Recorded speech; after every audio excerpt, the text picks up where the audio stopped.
favor, vamos prestar atenção. Muito obrigado. Você gostou? Está ótimo. Senhores, bom dia. Essa reunião é por solicitação minha ao presidente da República, porque nós iríamos apresentar isso à imprensa, que não foi apresentado, e começaram uma série de especulações sobre esse plano de retomada. Então, eu solicitei ao presidente uma reunião com os ministros, porque o plano não vai ter efeito se todos os senhores não nos ajudarem, cada um na sua área, claro. Tá?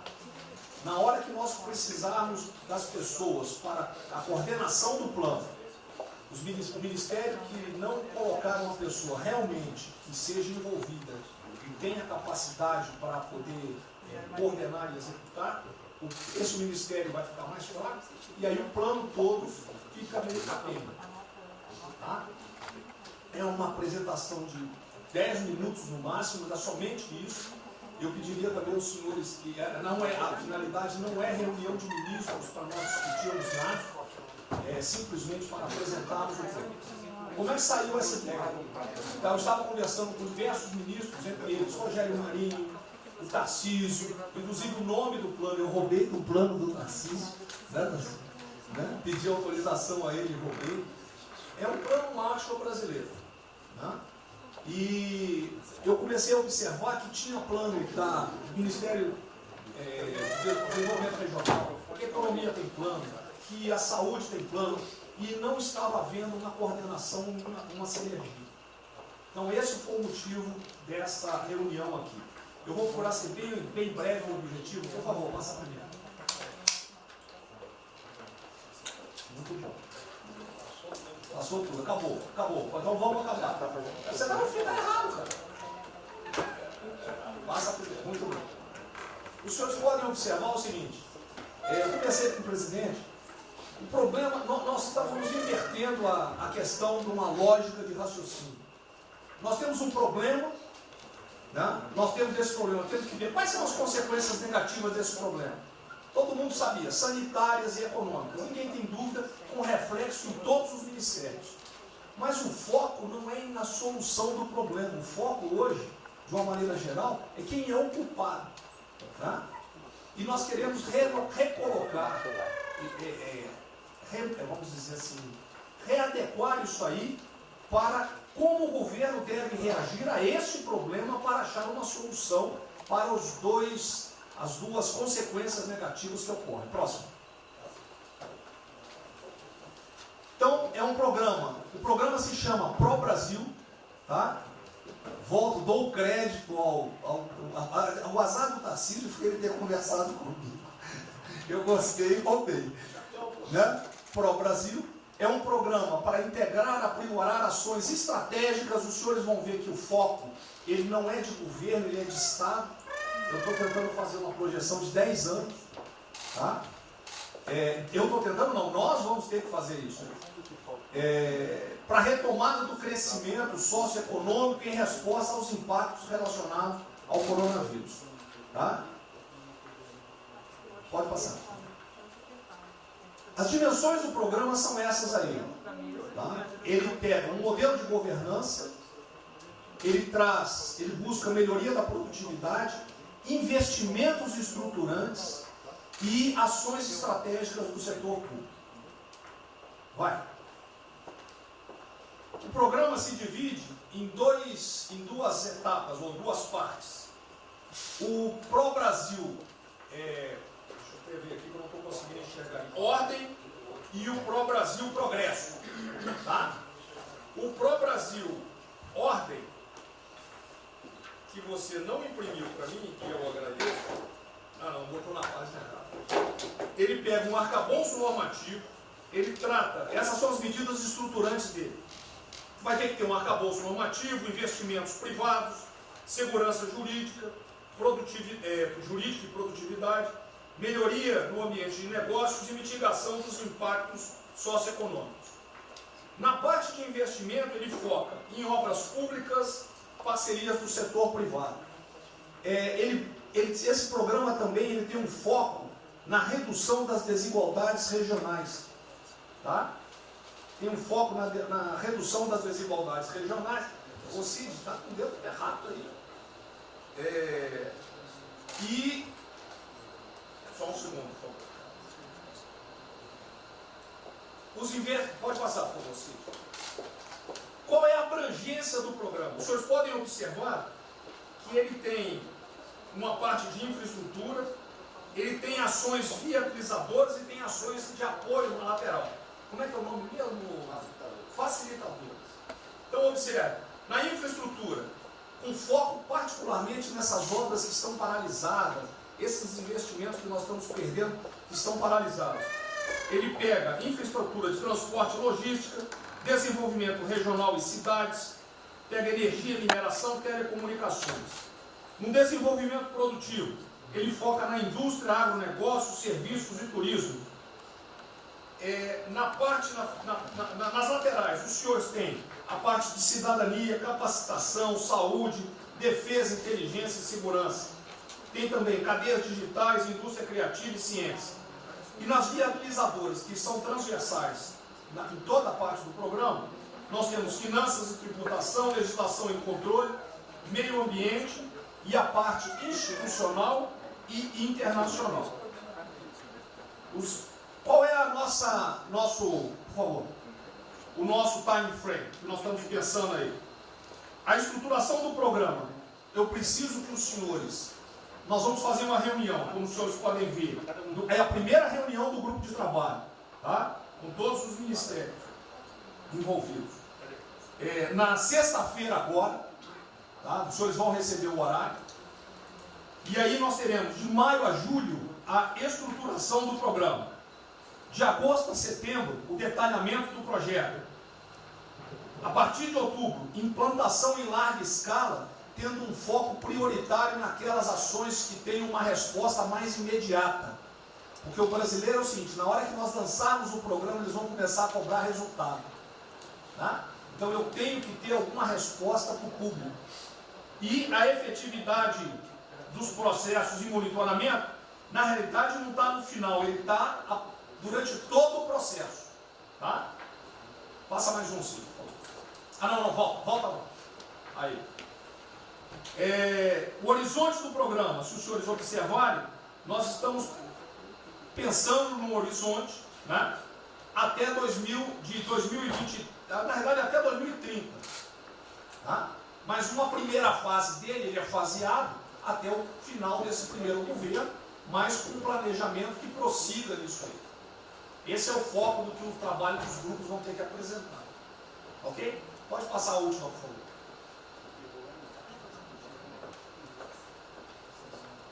É sem som mesmo. Certo? Só um layout para os senhores. Então, na sexta-feira, eu solicitaria que os senhores, quando enviassem os representantes, esses representantes já viessem com uma noção dos programas ou do que os senhores pretendem dentro dos ministérios de vocês. Uma primeira ideia, e nós vamos partir disso para elaborar isso aí. O trabalho não será feito aqui é somente uma coordenação. Cada ministério vai fazer e nós vamos coordenar. O presidente era só isso.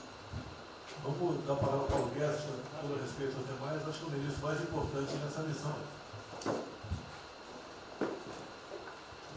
Eu queria fazer a primeira observação seguinte: não chame de plano Marshall que revela um despreparo enorme. Não, isso aqui foi só aqui agora. Quando se falou em plano Marshall, para o Brasil é um nome espetacular. 10, 1000. Plano Marshall é um desastre. Revela despreparo nosso. Plano Marshall, por exemplo, os Estados Unidos podem fazer um plano Marshall para nos ajudar. A China deveria financiar um plano Marshall para ajudar todo mundo que foi atingido. Então, a primeira linha da equação, a gente tem que tomar muito cuidado, isso aqui é o plano pro Brasil. Nos fala plano Marshall, é um desastre, vai revelar a falta de compreensão das coisas. A segunda coisa é o seguinte: é super bem-vinda essa iniciativa para nos integrarmos todos. Agora, não vamos nos iludir. A retomada do crescimento vem pelos investimentos privados, pelo turismo, pela abertura da economia, pelas reformas. Nós já estávamos crescendo. Voltar numa agenda de 30 anos atrás que é investimentos públicos financiados pelo governo. Isso foi o que a Dilma fez 30 anos. Então está cheio de gente pensando nessa eleição agora e botando coisa na cabeça de todo mundo aqui dentro. São governadores querendo fazer a festa, são às vezes ministros querendo aparecer, tem de tudo. E todo mundo vem aqui, vamos crescer, agora tem que crescer, tem que ter resposta imediata, o governo vai gastar. O governo quebrou.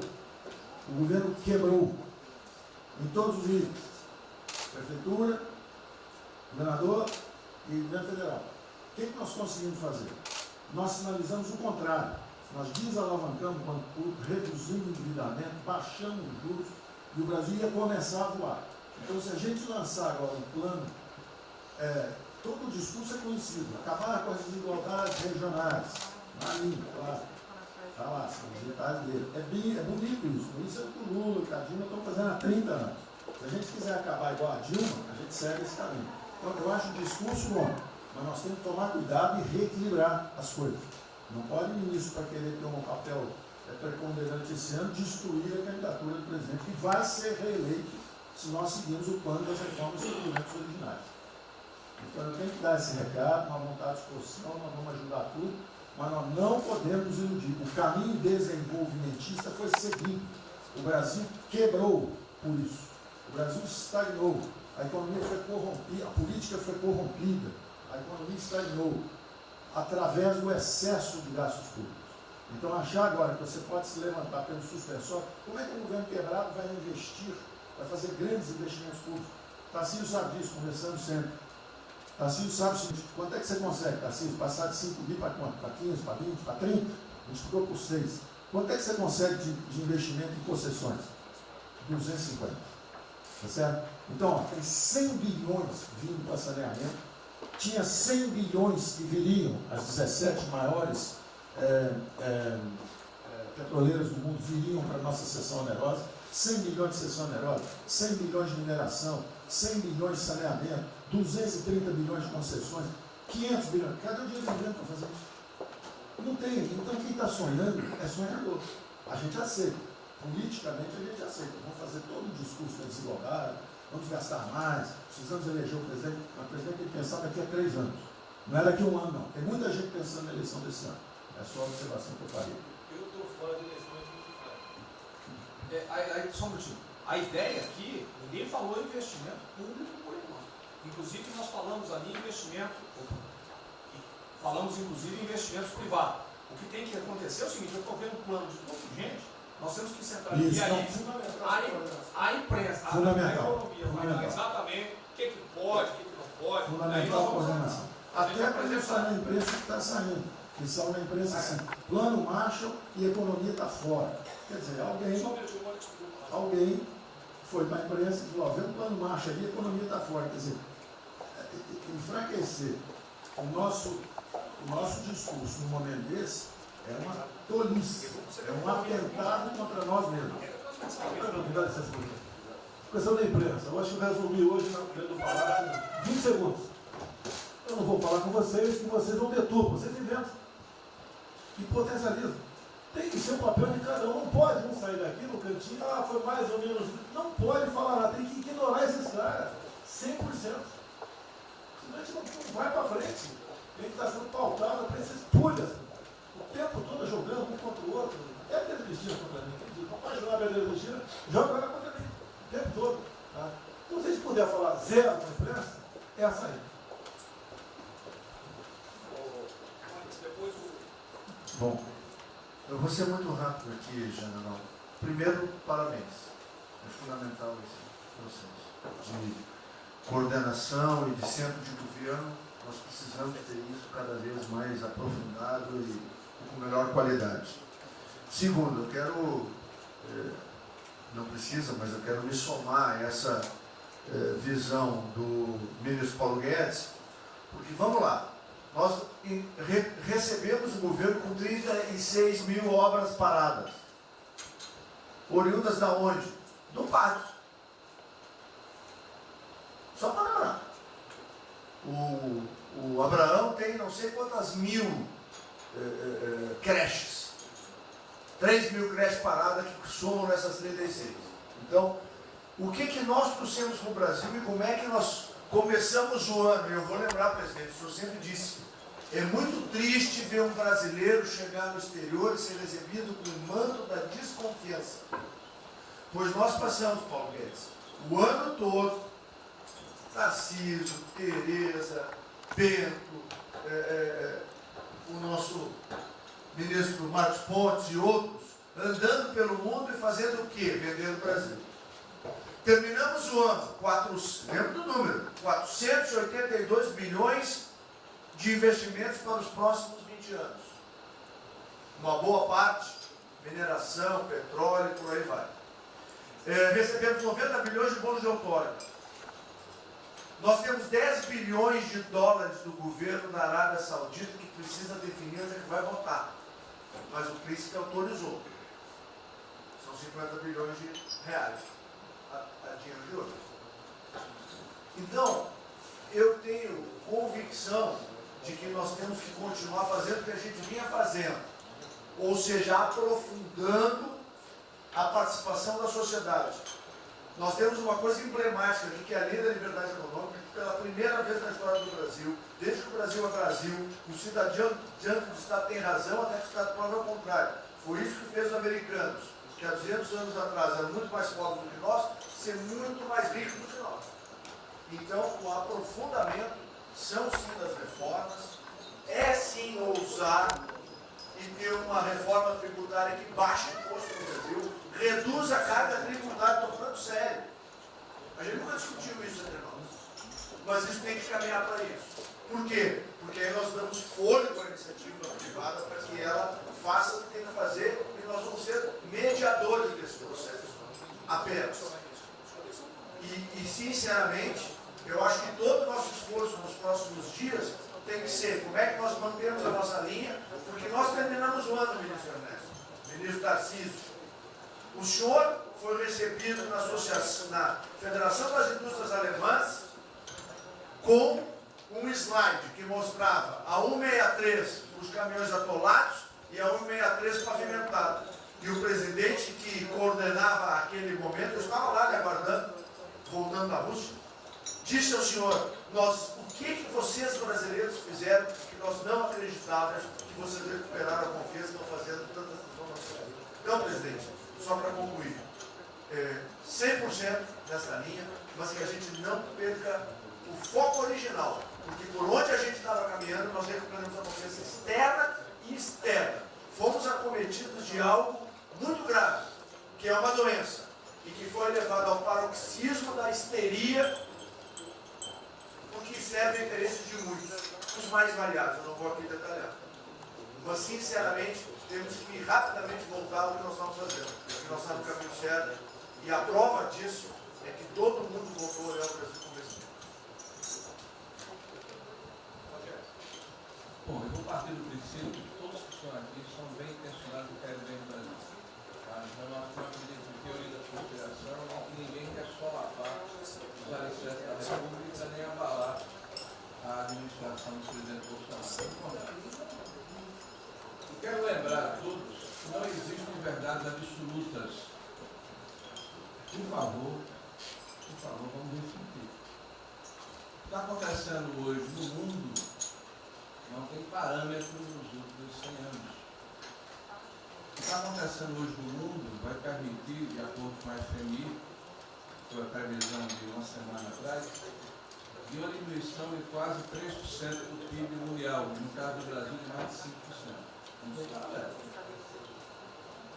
Em situações extraordinárias, remédios extraordinários de forma circunstancial.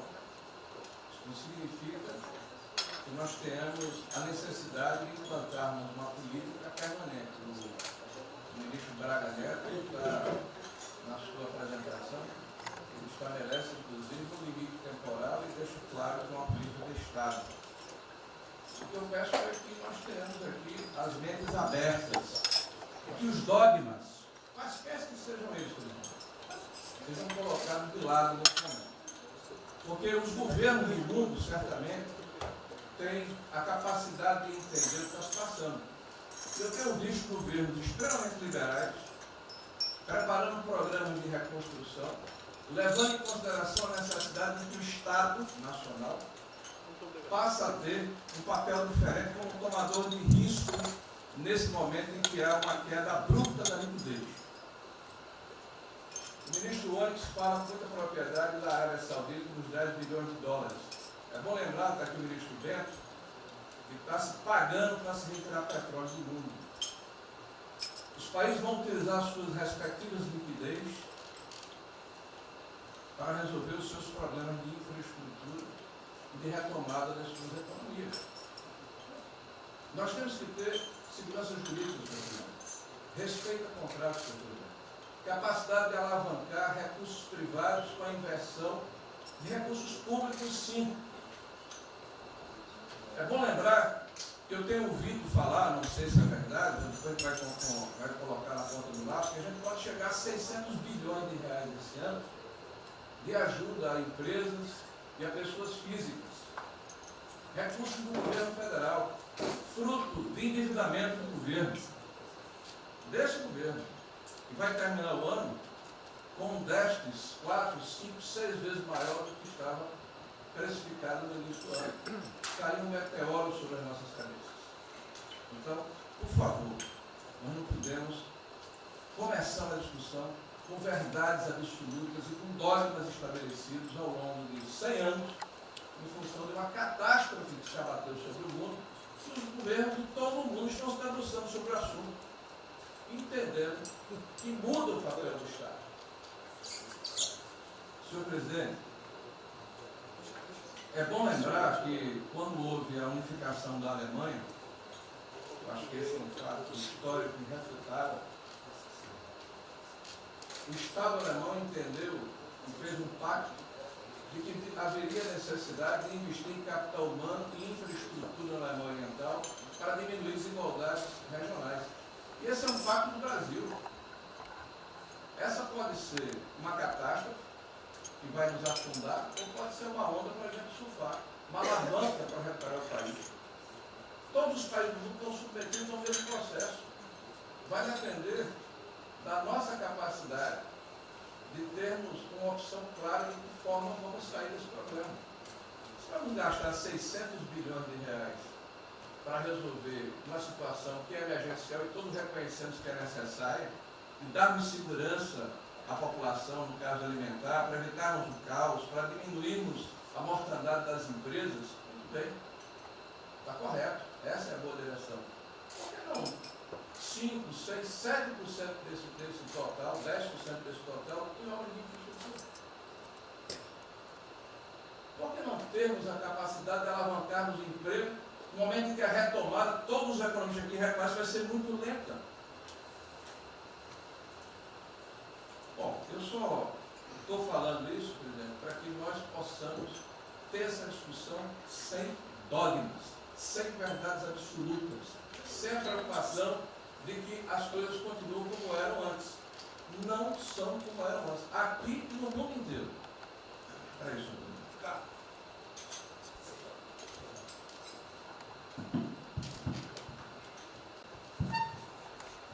Presidente, estava assistindo atentamente a apresentação do colega Wilson Braga Neto.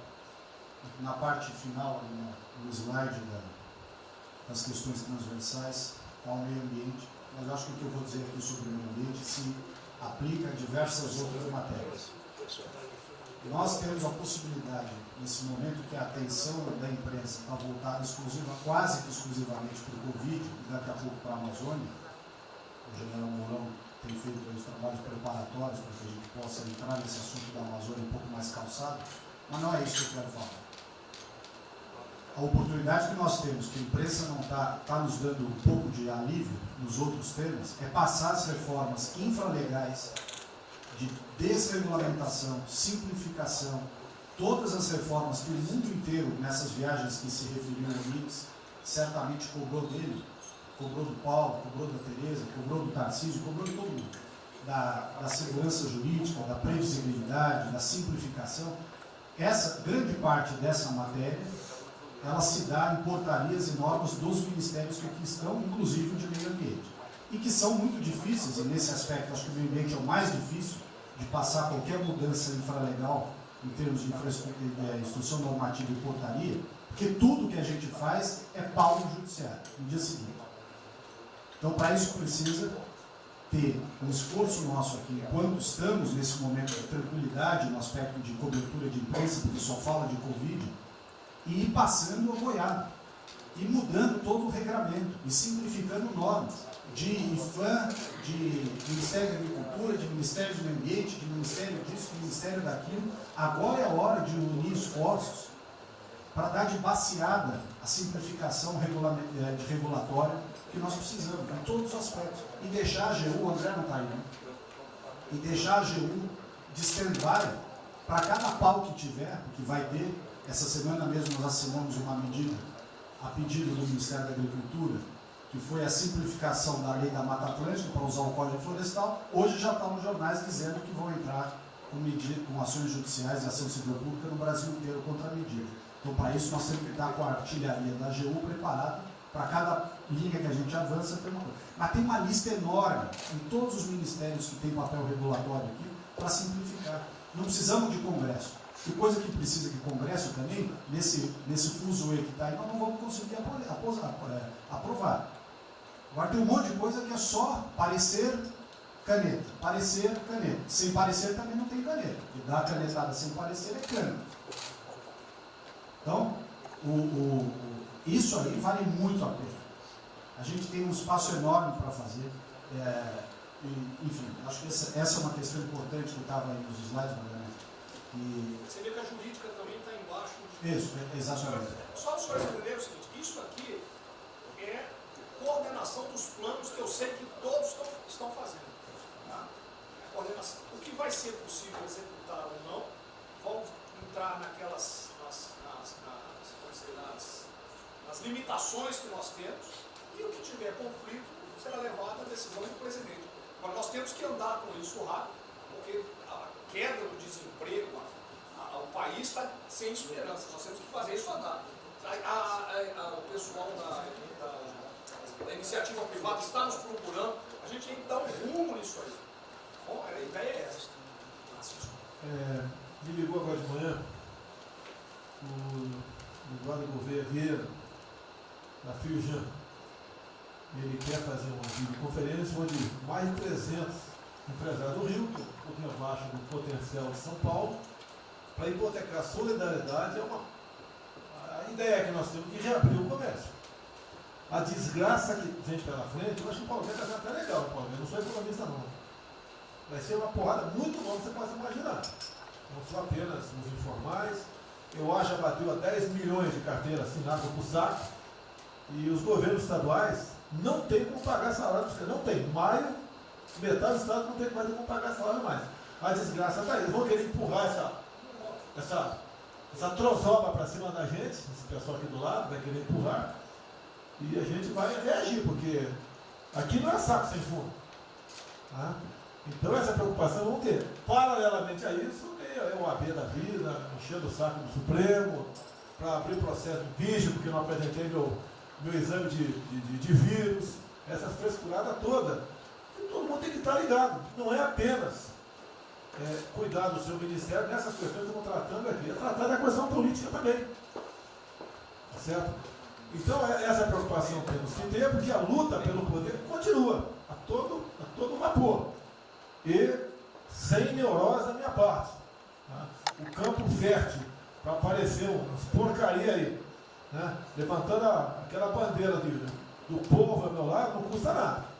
E o terreno fértil é isso: desemprego, caos, miséria, desordem social e outras coisas mais.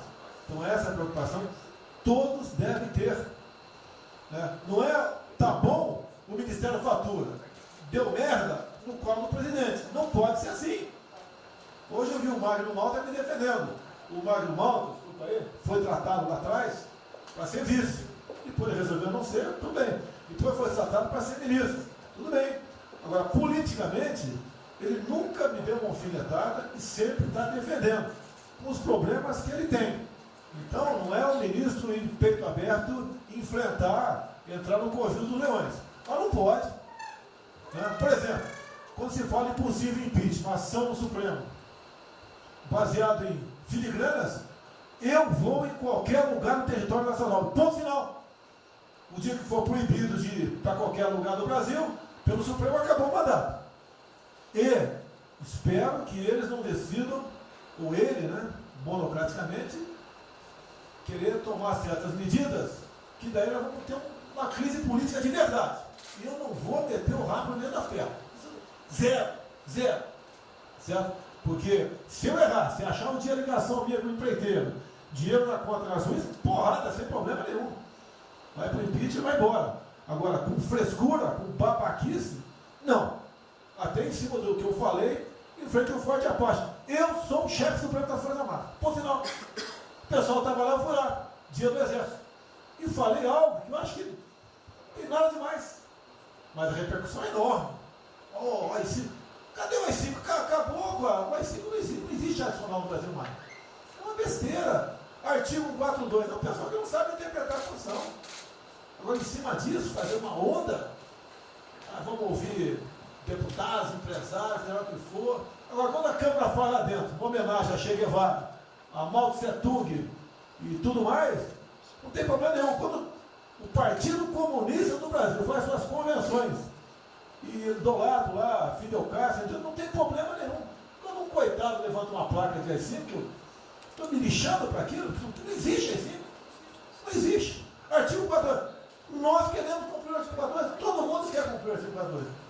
E haver necessidade, qualquer dos potentes pode, né, pedir às Forças Armadas, né, que intervenham para restabelecer a ordem no Brasil, naquele local, sem problema nenhum. Agora, todos, né, têm que se preocupar com a questão política e aquele direito, tira a cabeça da toca, porra. Não é só ficar dentro da toca o tempo todo, não. Estou bem, estou cuidando da minha imagem, a minha imagem está aqui, eu sou bonitinho, e o requisito todo, não, tem que fazer essa parte.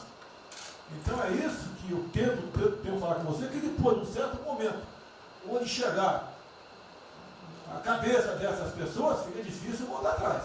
Daí que é uma crise, é uma crise. Não tenho amor por esse mandato, para a cadeira de presidente. Zero. Não vou provocar ninguém. E assim como a defesa faz uma nota muito boa, dizendo que vai cumprir a Constituição, a liberdade, 10, né, e não aceita golpe, 10, também não aceita o contra-golpe dos caras, porra. Vai deixar alguns malucos aí, que sabe quem são, ficar aí naquela fervura de o presidente é irresponsável, ele é maluco, ele é genocida. Não é assim.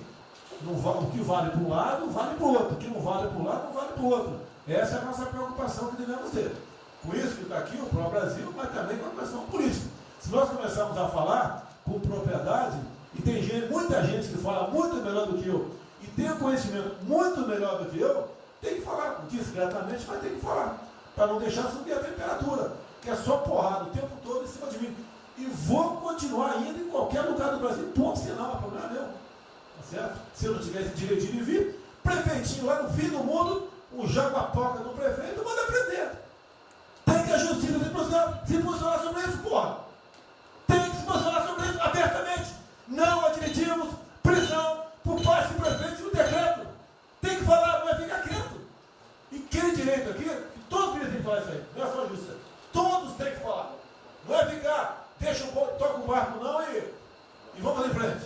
Tá? Então é isso que eu apelo a vocês, pô. Essa preocupação, acordem para a política e se exponham. Afinal de contas, o governo não só. E se eu cair, cai todo mundo. Agora, se tiver cair um dia, vamos cair lutando, uma bandeira justa, não por uma babaquice de exame antivírus, pô. Pelo amor de Deus, pô. Tá? Eu até já bem claro, de uns 8 anos para cá, quando pedia farmácia de manipulação, um remédio qualquer, eu falava com o médico. Bota um nome de fantasia, porque se for o meu nome para lá, como era sempre um cara manjado, né, tem 3, 4 que vão manipular lá o medicamento, pode me envenenar, pô. E assim é a mesma coisa a questão do vírus, entre outros. De acordo com o interesse, o cara dá negativo, ou dá positivo, depois que deu, vai para a contraprova, vai dar problema. E nós sabemos, tá certo, que nós temos um compromisso com a verdade. Eu jamais mentiria se não tivesse realmente um exame negativo. Jamais eu mentia negativo, eu deu positivo, vice-versa. Jamais. A verdade é acima de tudo. Então é um apelo que eu faço a todos que se preocupem com política para não ser surpreendido. Eu não vou esperar o barco começar a afundar para tirar água. Estou tirando água e vou continuar tirando água de todos os ministérios. Tocante a isso. A pessoa tem que entender. Se não quer entender, paciência, pô. E eu tenho o poder e vou interferir em todos os ministérios, sem exceção. Nos bancos eu falo com o Paulo Guedes, se tiver que interferir. Nunca tive problema, zero problema com o Paulo Guedes. Agora os demais, vou. Eu não posso ser surpreendido com notícias. Eu tenho a PF que não me dá informações. Eu tenho as inteligências das Forças Armadas que não têm informações. A BIM tem seus problemas. Tem algumas informações. Só não tenho mais porque está faltando, realmente, temos problemas. Aparelhamento, etc. Mas a gente não pode ver essa informação. Quem é que nunca ficou atrás da porta ouvindo que seu filho ou sua filha está comentando? Tem que ver, depois que ela engravida, não adianta falar com ela mais. Tem que ver antes. Depois que o moleque encheu os conos de droga, não adianta mais falar com ele, já era. A informação é assim. Eu estava vendo, estudando aqui no semana aqui, como é que o serviço chinês secreto trabalha nos Estados Unidos. Qual a preocupação nossa aqui? É simples o negócio. Ah, não deve falar publicamente. Deve falar como? Está todo mundo vendo o que está acontecendo?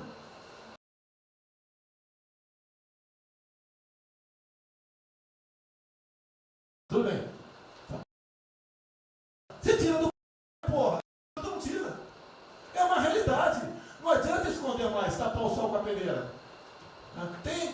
Vai em alguns ministérios, tem gente descontada aqui dentro. Então não quer zero. Precisamos dele para vender? Sim, isso precisa também de nós. Que se não precisasse, não estaria comprando a soja da gente, não. Precisam. E é um negócio, pô. E devemos aliar com quem tem alguma afinidade conosco, para a gente poder fazer valer a nossa vontade naquele momento. Não adianta se esconder aqui, depois tem um problema, daí liga para o tio, fala, pô, cara, você me ignorou até hoje? Você só não me chamou de imperialista, igual a esquerdalha e o FHC falava no passado. No resto, agora não dá mais. Então essa é a preocupação que temos que ter, a questão estratégica, que não estamos tendo. E me desculpe, o serviço de informações nosso, todos, são uma vergonha, que eu não sou informado. E não dá para trabalhar assim, fica difícil. Por isso, vou interferir. E ponto final, pô. Não é ameaça, não é extrapolação da minha parte, é uma verdade. Como eu falei, né?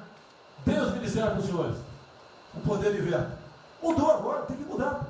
E eu quero realmente governar o Brasil. Nós precisamos de todos aqui, como disse o Marinho, né? Aqui é o mesmo barco. Se alguém cavar no porão aqui, vai todo mundo para o saco aqui, vai todo mundo morrer afogado. Então é isso que a gente precisa, é pensar além do que tem que fazer internamente aqui. Quando explodiu em Metro, conversei com o Paulo Guedes. Desculpa a linguagem, é uma putaria em Metro. Trocar tacógrafo, trocar taxímetro, botar chip na bomba de combustível, putaria, igualzinho tomar 3 pinos. Está muito bem agora, a empresa enfiou porrada. Botou um coronel. O coronel foi formado pelo INE. Eu ia botar um coronel, você vai ter uma formação. Tá? E assim nós devemos agir. Como estava discutindo agora, IFAM, está lá vinculado à cultura. Eu fiz a cagada em escolher, não escolher uma pessoa que tivesse também outro perfil. Uma excelente pessoa que está lá, tá? Mas tinha que ter outro perfil também. IFAM para qualquer obra no Brasil. Compara com o Luciano Hang. Encontra lá um cocô petrificadinho, para a obra. Para a obra. O que tem que fazer? Alguém no IFAM que resolva o assunto. E assim nós temos que proceder. E assim, cada hora, como eu falei da Tereza Cristina, que mudou a questão normativa, revocou a questão normativa, ajudou 400 mil pessoas no Vale do Ribeira, parabéns. Assim são outras decisões. A questão de armamento, tá? As questões de... por quê? Espera aí. Ministro da Justiça, por favor. Foi decidido há pouco tempo que não podia botar algema em quase ninguém. Por que estão botando algema em cidadão que está trabalhando, ou mulher que está em praça pública, e a justiça não fala nada? Tem que falar, pô! Vai ficar quieto até quando? Ou eu tenho que continuar me expondo? Tem que falar, botar para fora, esculachar. Não pode botar algema. Decisão do próprio Supremo. E vão ficar quietos até quando? Fica humilhando o nosso povo, porque isso está crescendo. O pessoal fica apontando para mim, votei em você para você fazer alguma coisa. Votei em você para você tomar decisões, para você brigar. E é verdade. Eu estou me lixando com a reeleição. Eu quero mais que alguém seja eleito, se eu vier candidato, tá? Eu quero ter paz no Brasil, mais nada. Porque se for à esquerda, uma porrada de vocês aqui tem que sair do Brasil, que vão ser presos. E eu tenho certeza que vão me condenar por homofobia, 8 anos por homofobia. Ele inventa o racismo, que não inventaram agora por Von Traub. Desculpa usar a puta que eu pariu. O Von Traub pode ter falado uma merda do mundo, mas racista? Vamos ter que reagir, pessoal. É outra briga. Tem que ser um governo com altivez. Se expor, mostrar que nós temos o povo do nosso lado. Que nós somos submissos ao povo. Nós queremos realmente, como disse, se não me engano, Margaret Thatcher, né? O Reagan, não sei, para ser conduzido pela povo brasileira, ponto final. Onde o povo está, vamos estar juntos. Eu não convidei ninguém para ir para frente do Forte Apache. Ninguém, zero. Estava na casa do meu filho, fiquei sabendo, vou para lá. A empresa está falando agora que não sei, 2 ministros militares aí não aceitaram meu convite. O dia que ou eu convido o ministro para o churrasquinho em casa, eu pago a missão. Eu vou pagar a missão. A missão for absurda, o ministro falou, tchau, tô fora. Tá certo? Ou vai e fica puto, mas vai, pô. E jamais eu vou pagar uma missão escrota para quem quer que seja. Nem no quartel fazer isso com o recruta, nem no quartel. Tá certo? Quem tirar o nosso convívio aqui, que é muito bom, partir para essa linha. Não estamos em desespero, nós estamos bem. Não somos acusados de desvio, de corrupção, nada. Nada, está zero. Temos problema pela frente. Vamos tentar solucionar. Eu tenho conversado com vários ministros. E vamos solucionar. Porque o destino do Brasil está na mão desse grupo privilegiado que está aqui. E eu não seria nada sem vocês. Vocês não seriam ministros sem eu. Duvido. Dificilmente eu tinha sido ministro se tivesse uma data aqui. Eu duvido. Podia aceitar por alguns dias, né? Depois ver a sacanagem que ia ser. Não ia ser diferente do que foi os 2 anos anteriores do PT. Né? Ia pedir para sair. Então, um apelo para vocês. Todo mundo se preocupa com o futuro do Brasil, com a questão política. Criticar o ato de uma pessoa ou outra não é criticar o Congresso ou de criticar o Supremo Tribunal Federal. Quem não ficou revoltado, o Moro ficou revoltado com a liberdade desse pessoal. Por causa de vírus, botou esse estuprador para fora. Imagine ter estuprado uma filha nossa, um filho da puta desse posto de liberdade. Nós temos que colocar no lugar dessas pessoas, desse pai que tem a filha estuprada, e o vagabundo foi posto na rua. Com a decisão, foda-se quem seja, tem que jogar pesado em cima disso. Não é um desabafo, pessoal, é uma realidade. O nosso barco está indo, mas não sabemos ainda, no momento, dado o último caso, vírus, para onde é nosso barco. Pode estar indo em direção ao iceberg. A gente vai para o fundo. Então vamos se ligar, vamos se preocupar. Quem de direito se manifesta com altivez, com palavras polidas, tá? Mas tomar uma posição. Porque não pode tudo veio para a minha retaguarda, tudo. Tá? E vocês têm que apanhar junto comigo, logicamente, quando tiver motivo para apanhar, ou motivo para bater.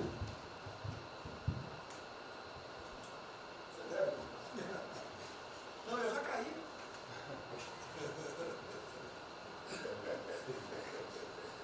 O ministro Moro, por favor. A sequência aqui é o seguinte: o ministro Moro, Montezano, o Nelson e o Paulo Guedes. Aí eu pediria só aos senhores que fossem presos. Você também. O Paulo Guedes quer uma política e quer cobrar os raios. Assim, depois do Moro. Bem, a primeira questão do plano ali que foi apresentado, fica aqui o registro do meu elogio, certo que ele tem que ser preenchido aí nos detalhes, existem as questões econômicas a ser resolvidas lá pelo Ministério da Economia, a ser trabalhado também com as outras áreas econômicas. Só faria uma sugestão aqui, ministro, se pudesse colocar desde logo, em algum momento desse plano, alguma referência importante também à segurança pública e a controle da corrupção.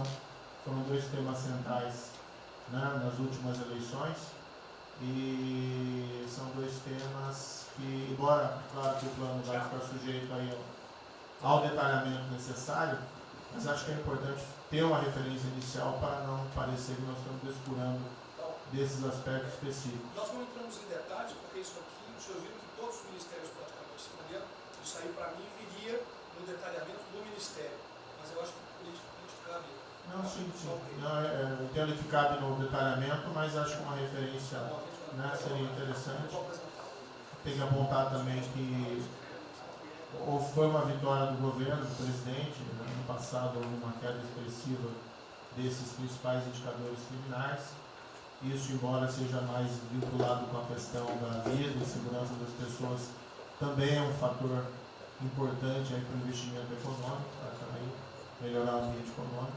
E o controle da corrupção também é pressuposto. Né? Então, faria exclusivamente essa sugestão específica.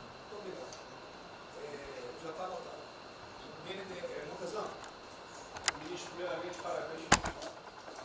Acho que é um momento oportuno para a gente começar a falar. No dia seguinte. O próprio ministro Guedes, nas discussões que temos tido nas últimas semanas, tem nos orientado. O BNDES foca na reconstrução, foca no dia seguinte, porque a crise de saúde vai demorar alguns meses e a reconstrução muito mais meses do que isso. Então é muito oportuno a gente já começar a discutir isso. Segundo, aqui eu subscrevo as palavras do ministro Salles. O que a gente tem observado nos projetos e concessões, etc., uma parte crítica, essa legislação para o funcionamento da máquina pública. É um momento muito oportuno para a gente aproveitar isso. Isso faz uma baita diferença no preço de um projeto, na velocidade, faz muita diferença. Então, eu subscrevo aqui as palavras do ministro Salles. E, por último, ministro, quando eu assumi o banco em julho, o banco estava montado como uma fábrica de empréstimo. O banco, durante 15 anos, foi uma fábrica de empréstimo. De julho até hoje, a gente fez uma reestruturação completa no banco, montando o que eu acredito hoje ser já o maior banco de investimento do Brasil em pessoas e um banco de investimento de serviços focado em planejamentos econômicos setoriais e estruturação de projetos. Tá? O banco já está atuando dessa forma. Temos um vasto conhecimento setorial, um vasto conhecimento de planejamento, já está rodando a contento. E esse BNDES de hoje se parece muito mais com o BNDES de 20 anos atrás, que era o BNDES que planejava e estruturava esses projetos no Brasil. Então, eu queria colocar aqui à sua disposição, que nos use, estamos a serviço. Então, o que o senhor achar adequado, razoável, tanto no fornecimento de informações, mas como também nesse planejamento, na coordenação, temos já um modo operante, uma estrutura que é plug and play. Se o senhor quiser usar, já está pronta para rodar para esse tipo de mapeamento e estruturação de projeto. Então, por favor, sinta-se bem à vontade de nos usar integralmente aqui na coordenação desse projeto, caso o senhor entenda adequado. Tá? Tiago. Nelson. Bom, estou chegando aqui, então é importante que eu coloque para vocês como é que a gente vai trabalhar. A saúde é fundamental, porque enquanto a gente não mostrar para a sociedade que a gente tem o controle da doença, da saída dela, qualquer tentativa econômica vai ser ruim, porque o medo vai impedir que você trate a economia como uma prioridade. Então, controlar a doença hoje é fundamental. E controlar a doença não significa que a gente vai curar a doença em uma semana, mas que a gente não é um barco à deriva e que a gente tem uma estratégia para trabalhar essa doença. Então, são 3 coisas que a gente vai trabalhar. Primeiro, a informação, para entender o que é a doença, qual é a evolução dela, como é que está a infraestrutura para cuidar da doença. Porque um dos grandes problemas que a gente tem hoje, se a gente olhar o Brasil hoje, ele é um dos melhores países em número em relação à mortalidade. O que assusta é você ver que o hospital não consegue atender, a gente do frigorífico, a gente está abrindo cofre em algum lugar para enterrar, e isso traz medo. E o medo impede que qualquer outra atividade tenha sucesso. Porque enquanto isso não for sanado, o restante vai ter muito pouca chance de ser comprado pela sociedade. A segunda coisa é estruturar a operação de cuidado. Então a gente vai investir em logística, vai investir na parte de compra e tentar melhorar o processo. Por quê? Porque se eu tiver os hospitais funcionando, eu vou ter os pacientes tratados, eu não tenho a sensação da crise, o medo melhora e o restante pode entrar. E a terceira coisa é a gente deixar claro um programa de saída do isolamento e do distanciamento. Não é que vai sair amanhã, mas a gente tem que ter um planejamento. Porque aí a gente realmente mostra que a situação está na nossa mão. Pode ser que demore um pouco, mas a gente está controlando esse processo, que a gente não está sendo um barco à deriva. Então, basicamente, eu queria falar para vocês essa é a forma como a gente vai tratar. A gente vai estar interagindo com todos os ministérios que forem necessários para que isso aconteça da forma mais rápida possível. Basicamente é isso. É um prazer estar aqui com vocês. onde eu liguei para o diretor-geral da Polícia Rodoviária Federal. Chegou ao meu conhecimento uma nota que era dele sobre o passamento de um patrulheiro. E ele enfatizou que era por 2019. Eu liguei para ele, por favor. O que mais? Ele era obeso, era isso, tinha comorbidades. Mas ali na nota dele só saiu por 19. Então vamos alertar aquele direito do respectivo ministério, pode botar Covid-19, mas bota também, fibrose, um montão de coisa, não pensa nesse negócio, tem um montão de coisa lá. Para exatamente não levar um medo à população. E que olha, morreu um sargento do exército, por exemplo. A princípio é um cara que está bem de saúde, né? Um policial federal, né? Seja lá o que for. E isso daí não pode acontecer. Então pede esse cuidado dos colegas, né? Aquele direito do respectivo ministério, que tem alguém encarregado disso, né? Tomar esse devido cuidado para não levar mais medo ainda para a população. Você perguntou em relação aí, perguntou quanto tempo levaria para mostrar o plano, alguma coisa. Eu acredito que. Nós já conversamos hoje. Não, nós já conversamos hoje sobre isso. O COP está montando junto com a saúde. Tá? Eu não posso dizer. A gente está trazendo recurso para poder acelerar esse processo, porque na verdade a gente está correndo muito tempo. Enquanto a gente não conseguir controlar a percepção que a gente hoje tem condição de cuidar das pessoas, vai ser difícil. Né? E o problema da doença é que você pega um sistema que, se você falar em eficiência, os hospitais têm que ser eficientes.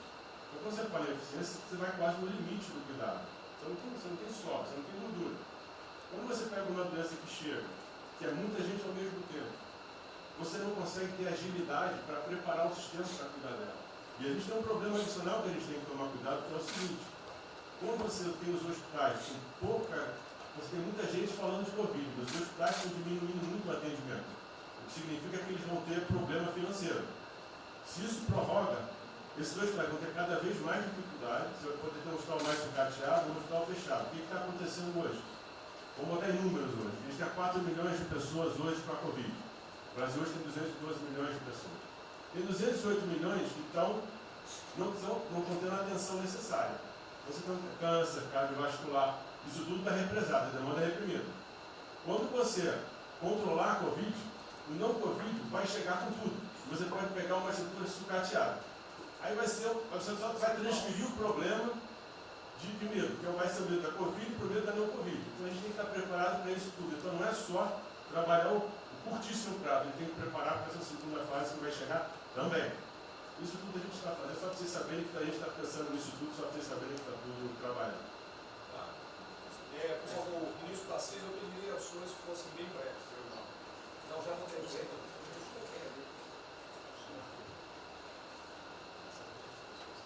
Só para louvar a iniciativa, acho que é importante essa coordenação da Casa Civil. Tenho certeza que é o que a sociedade espera isso de nós. A boa notícia é que a gente vem conversando com os investidores, eles estão interessados no nosso programa de concessão. Claro que a gente vai ter que ajustar alguma coisa nos projetos em função da percepção do nível de risco. E a gente vai fazer isso calibrando taxa de retorno, monitorando melhor agora a questão da demanda, né, reestimando a demanda nos projetos, mas a gente tem certeza que os projetos vão sair. Qual o cuidado que a gente tem que ter? A gente fala em 250 bi de investimento, só que concessão funciona o seguinte: o que a gente contratar agora vai gerar investimento em 2023, 2024, não é imediato. E a gente vai precisar de fazer alguma coisa imediata, e aí tem que ter a inteligência, porque também não adianta. Isso, me dá lá 30 bi por ano, não vou gastar, eu não vou usar. Eu não vou ter condição de usar isso. Né? Porque nos períodos altos lá que a gente executou mais, a gente consegue ali ter uma capacidade operacional de executar 13, 14 mil, não máquina. E a gente já tem 8 de orçamento por ano. Então, no final das contas, a gente fazendo as contas e vendo o que nós já temos de projeto pronto, o que é necessário, que agrega valor imediato.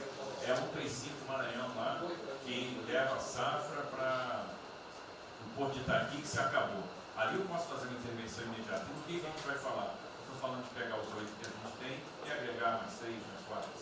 É essa a conta. Eu acho que isso é realmente necessário para gerar emprego, para dar a resposta que a sociedade está querendo e conjugando e investimento privado. As duas coisas têm que andar juntas, né? E aí nós vamos dar um bom retorno. A gente está vendo aí o esforço que o BNDES está fazendo, acho que está fazendo um trabalho magnífico, trazendo o banco, trazendo o privado, o sindicato de bancos, para assumir uma responsabilidade que é deles também. O Banco Central injetou um monte de liquidez aí no sistema, para o dinheiro não ficar empossado, e aí preservando o caixa para atuar, né, nesses projetos de estrutura que vai ser fundamental. Então, eu acho que é essa linha que nós precisamos ter, né? E tivemos aí dois caras aí na história recente que pegaram terra arrasada e entraram para a história. Um foi o Roosevelt, o outro foi o Churchill. O terceiro vai ser o Bolsonaro. Pedro Guimarães,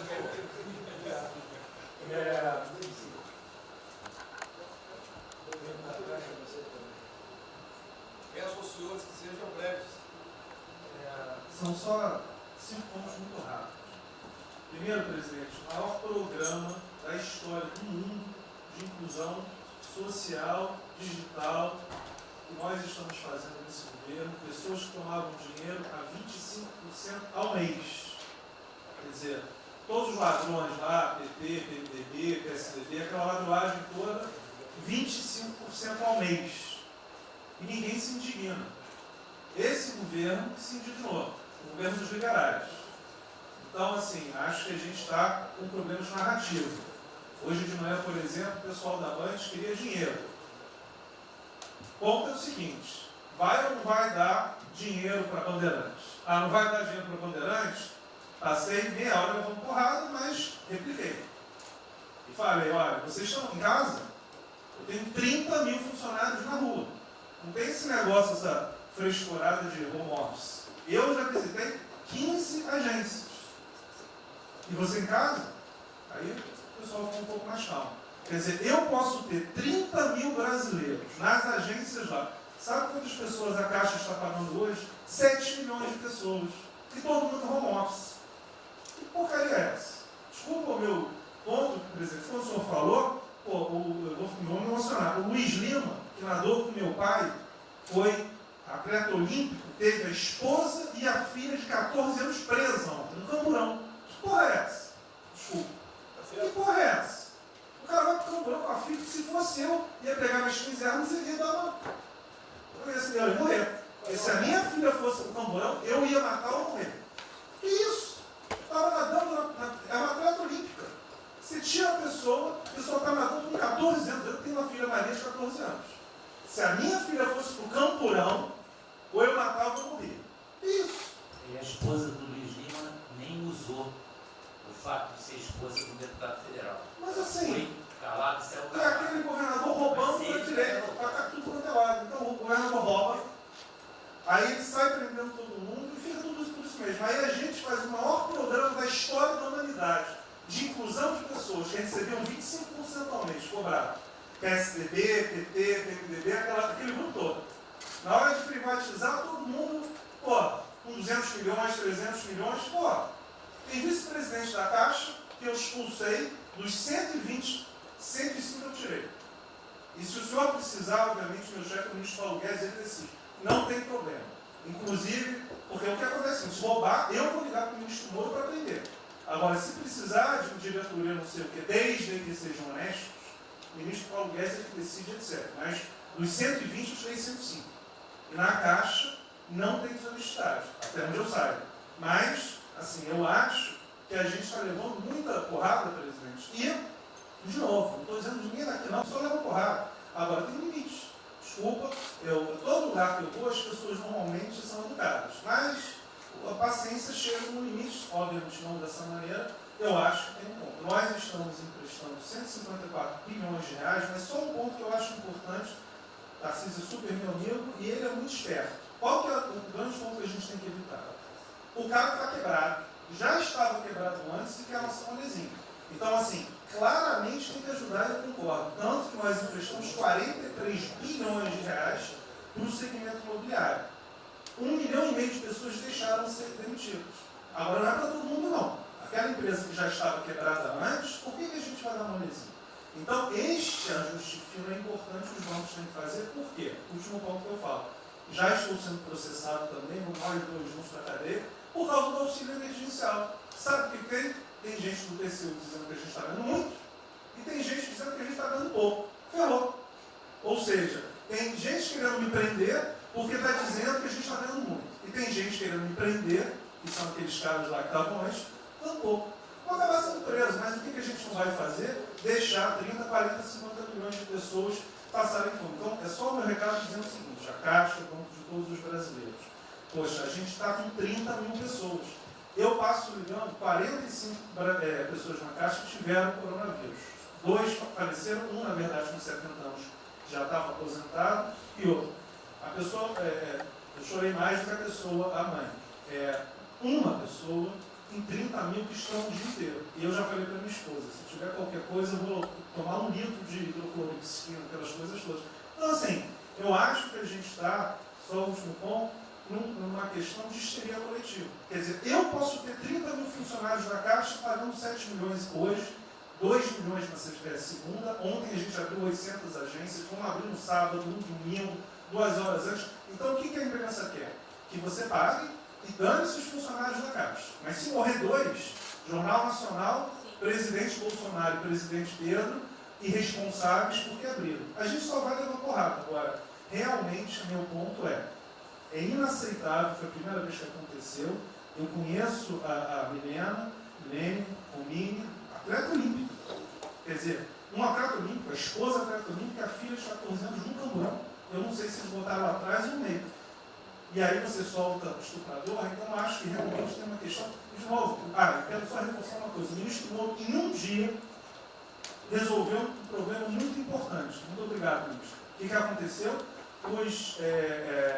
Os guardas, né, os que ficam dentro da agência, não poderiam, pela legislação, estar fora. O que aconteceu? O ministro, 5 horas, resolveu o problema. Então, nos próximos 90 dias, os atendentes da Caixa Econômica Federal, os guardas, vão poder ir para fora para ajudar a fila. Né? Ou seja, tem uma fila, tem 250 agências e tem 500 pessoas na fila.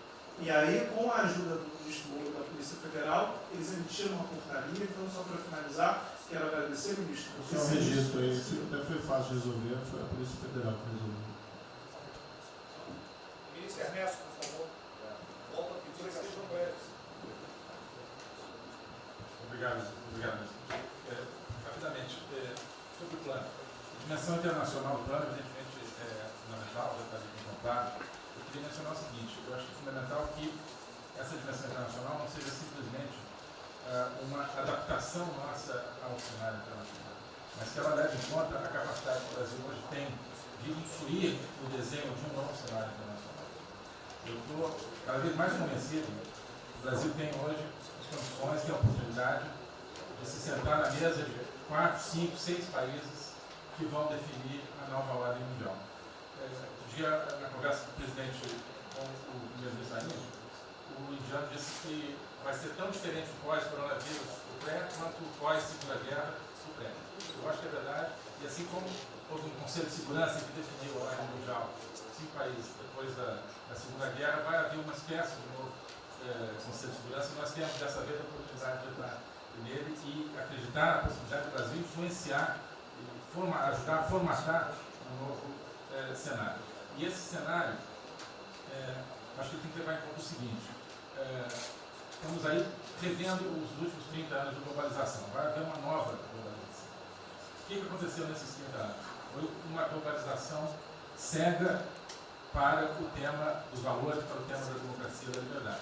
Foi uma globalização que a gente está vendo agora, criou um modelo onde no centro da economia internacional está um país que não é democrático, que não respeita os direitos humanos, etc. Essa nova globalização acho que não pode ser cega.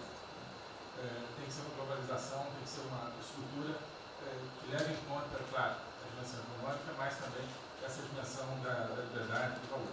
E da mesma maneira, acho que o plano está apontando para isso, na nossa dimensão nacional, também não pode ser um plano cego para essas dimensões daquilo que nos traz, né, que traz o projeto do presidente, que é não simplesmente a eficiência, a pujança, o crescimento econômico, mas a liberdade, o combate à corrupção, a reinvenção do Brasil livre, do Brasil livre dessas mazelas que nós pensamos. Obrigado. Obrigado, ministro. Roberto Alves.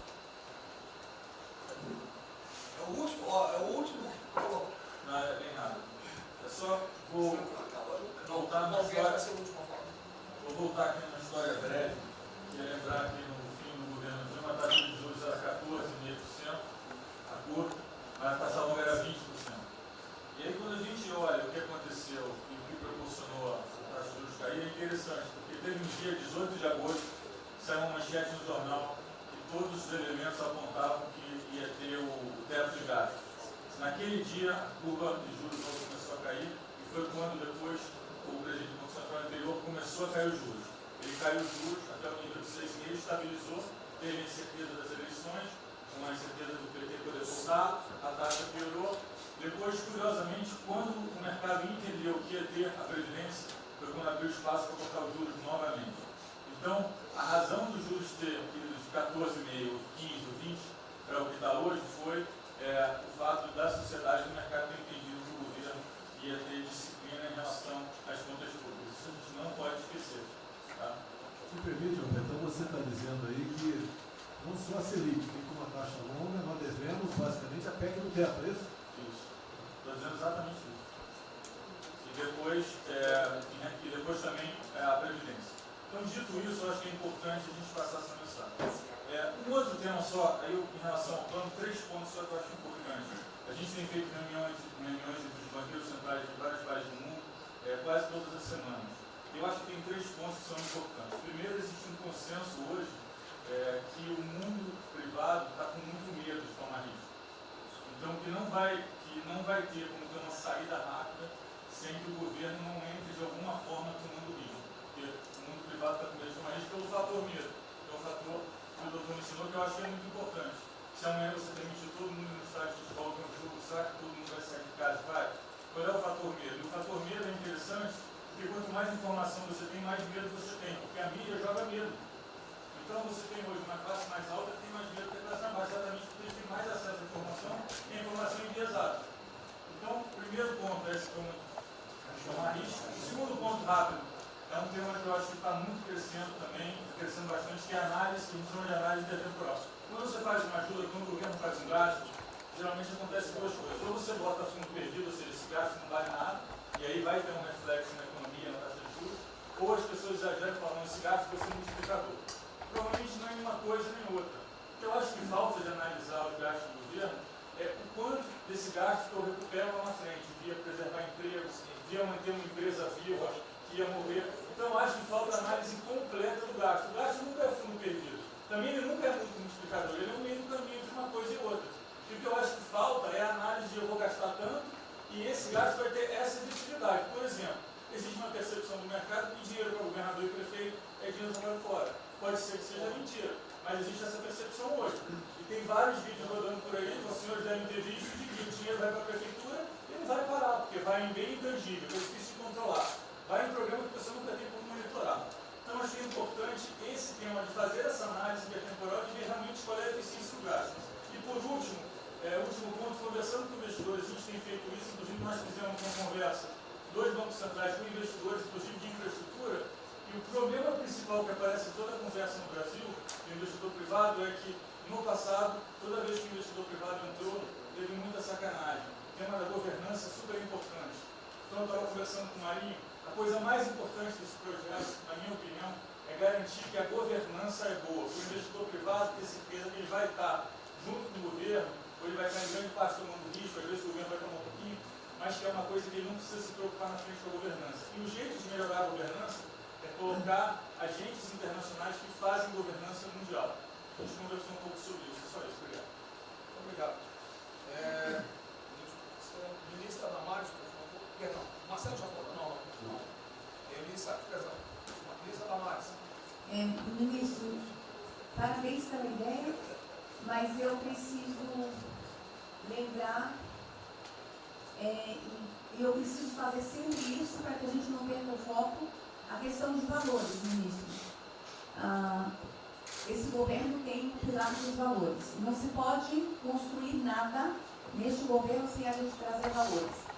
Nós estamos sabendo, e a gente está falando o tempo todo, que nós não seremos mais os mesmos depois dessa pandemia. O mundo não será mais o mesmo, nós não seremos mais o mesmo, e nós vamos ter que fazer uma revisão de políticas públicas no mundo todo e no Brasil. Nós vamos ter que nos reinventar, com certeza.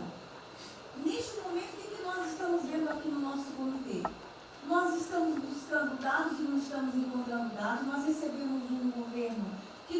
dados, os dados que nós tínhamos eram falsos, mentirosos, um Brasil de achismo, um Brasil de talvez, eu acho que é, talvez sim, talvez não, políticas públicas construídas até agora nessa nação em cima de talvez e de achismo. Nós vamos ter que rever muita coisa. É um país plural. Quando a gente foi buscar os povos tradicionais agora para a gente construir enfrentamento ao coronavírus, nós descobrimos, ministros, que nós temos 1.300.000 ucranianos no Brasil. Ninguém nunca falou de ucranianos para nós no Brasil. Com a sua cultura totalmente preservada no Brasil. Nós estamos com 1.500.000 ciganos e eu falava de 1.300.000 e são 1.500.000 ciganos. Nós estamos... Então, presidente, nós vamos ter que rever muita coisa na aplicação das nossas políticas públicas no Brasil. Os nossos seringueiros são em números maiores do que a gente imagina no Brasil. Então, tudo que nós formos construir, nós vamos ter que ver, ministro, a questão dos valores também. A questão, os nossos quilombos estão crescendo e os meninos estão nascendo nos quilombos e seus valores estão lá. Então, tudo vai ter que ver a questão dos valores. E quando eu falo valores, ministro, eu quero dizer para o senhor, nós estamos com quase 80.000 idosos em abrigos no Brasil. Eu me surpreendi com números. Nós estamos com quase 60.000 crianças em abrigos no Brasil. Os números estão me surpreendendo. E eu estou com um número absurdo de mulheres também em busca de abrigos por causa de violência. Então, tudo isso tem que vir para este pacote. Nós vamos ter que fazer algumas revisões de políticas públicas no Brasil. Então, por favor, ministro, coloque aí a questão de valores. E quando eu falo valores, aí eu quero olhar para o nosso novo ministro aqui da Saúde e dizer, ministro, valores estão lá no seu ministério também. Neste momento de pandemia, a gente está vendo aí a palhaçada do STF trazer o aborto de novo para a pauta. E lá está a questão de as mulheres que são vítimas do Zika vírus vão abortar. E agora vem do coronavírus. Será que vão querer liberar que todos que tiveram coronavírus poderão abortar no Brasil? Vão liberar geral? O seu ministério, ministro, está lotado de feminista que tem uma pauta única, que é a liberação do aborto. Quero te lembrar, ministro, que está chegando agora, este governo é um governo pró-vida, é um governo pró-família. Então, por favor. E aí, quando a gente fala de valores, ministro, quero dizer que nós estávamos sim no caminho certo. A gente não precisa reinventar muita coisa, não. E eu quero citar aqui um exemplo da política indigenista como este governo estava construindo.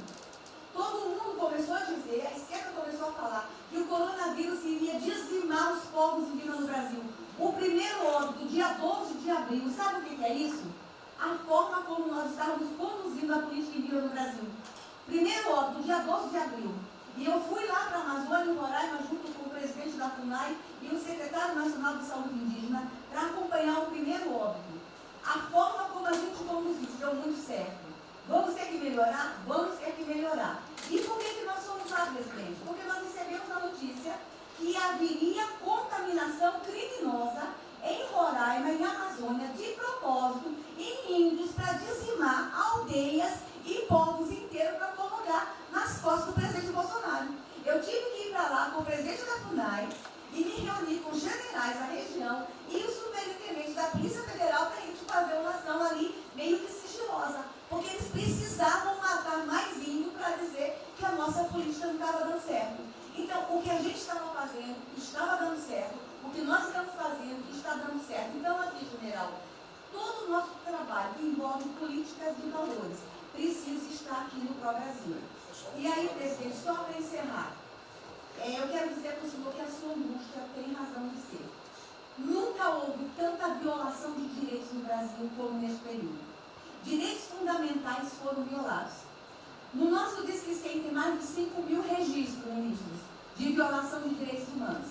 Mas o senhor tem uma ministra de direitos humanos e uma equipe muito corajosa. São mais de 5.000 procedimentos e ações que estão sendo construídos. Governadores e prefeitos responderão ao processo. Idosos estão sendo algemados e jogados dentro de camburões no Brasil. Mulheres sendo jogadas no chão e sendo algemadas por não terem feito nada.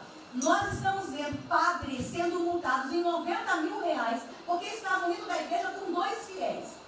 A maior violação de direitos humanos da história do Brasil nos últimos 30 anos está acontecendo neste momento. Mas nós estamos tomando providências, a pandemia vai passar, mas governadores e prefeitos respondem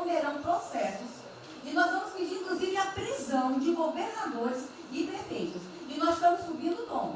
E discursos estão chegando. Nosso ministério vai começar a pegar pesado com governadores e prefeitos. Nunca vimos o que está acontecendo hoje. Se eles falavam que nós éramos violadores de direitos, eles estão. Inclusive, o governador Wellington agora, ontem, determinou que a polícia poderá entrar nas casas.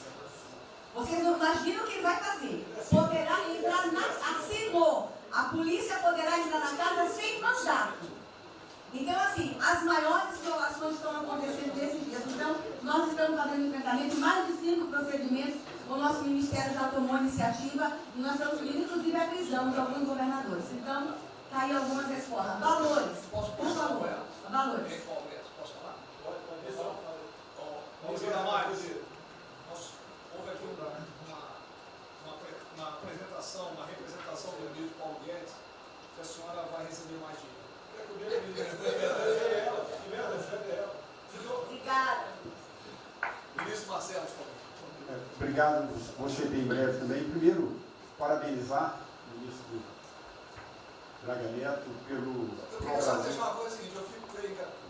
Não é trabalho meu, é trabalho da equipe e eu roubei ideia de um tanto de gente. Eu roubei ideia aqui, ali, eu roubei ideia, tá? Eu aproveitei a ideia, eu só coordenei.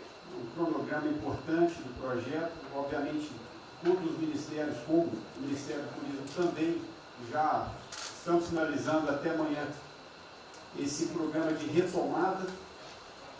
E, presidente, o turismo, obviamente, ele tem uma importância muito grande para a economia, o Paulo Guedes sabe disso, mais de 8%, ou seja, quase 10% do PIB nacional é turismo. E o presidente falou que vai extinguir o Ministério porque o turismo acabou. Agora precisa do Ministério mais do que nunca, presidente. O turismo ele vinha numa crescente muito importante. O ano de 2019 cresceu 2,6%, enquanto a economia cresceu 1%, gerou 163% a mais de emprego do que o ano de 2018. E, obviamente, no meio dessa pandemia, foi o primeiro a ser impactado de forma brutal. O Rogério Marinho sabe bem disso e nos ajudou muito aí. Quero aproveitar para agradecer o Paulo Guedes, a Marinho também nos ajudou muito nesse processo, de contemplar, ou seja, de ter um plano de ação que viesse evitar o desmonte do setor do turismo, porque grande parte das empresas do turismo passou de um fluxo de caixa de 100 para 0 de um dia para o outro.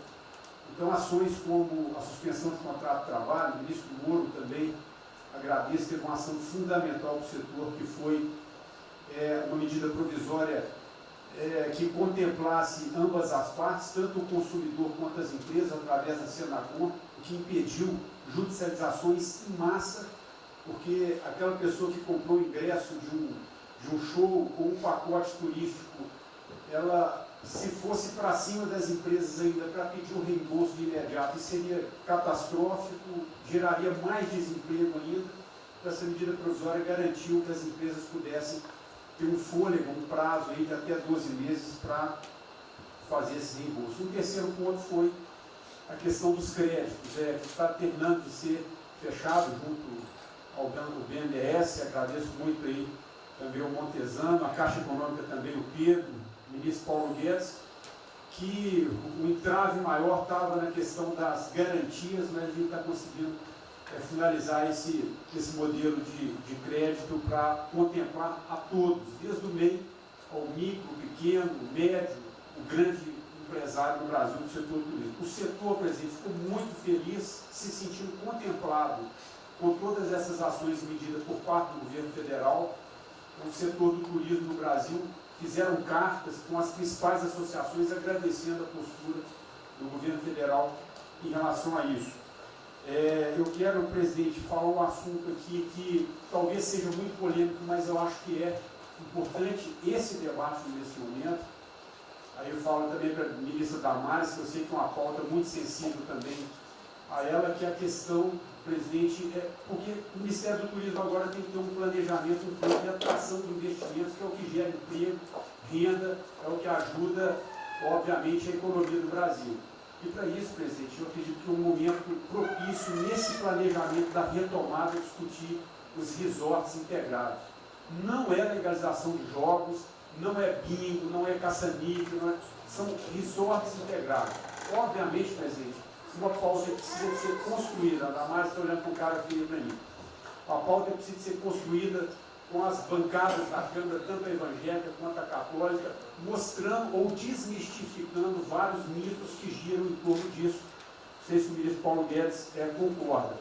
Nós temos a possibilidade de atrair pelo menos 40 bilhões de dólares para o Brasil só de outorgas, de investimentos imediatos para essa pauta. Mas o que precisa ser feito, presidente, é realmente desmistificar a questão de evasão de divisas, de lavagem de dinheiro, de tráfico de drogas, e para isso eu sugeriria que nesse debate pudéssemos contar com o Ministério da Justiça, através da Polícia Federal, o Ministério Público na mesa, a Receita Federal, os órgãos de controle, mas obviamente, presidente, uma pauta que só levaríamos para frente se a gente conseguir pacificar ou nos fazer entender pela bancada evangélica, pela bancada católica, para que não haja uma distorção na comunicação disso. Tem que ser um projeto muito bem feito, que eu acredito que pode ser, nesse processo da retomada, uma grande oportunidade para o Brasil atrair grandes complexos, dos quais apenas 3% são utilizados para os cassinos. E outra, isso não tem impacto diretamente nenhum na família dos trabalhadores brasileiros. Tá diabo. Não, não é bem isso não. Eu vou ter que começar a desmistificar para dar mais, gente. Eu estou vendo isso.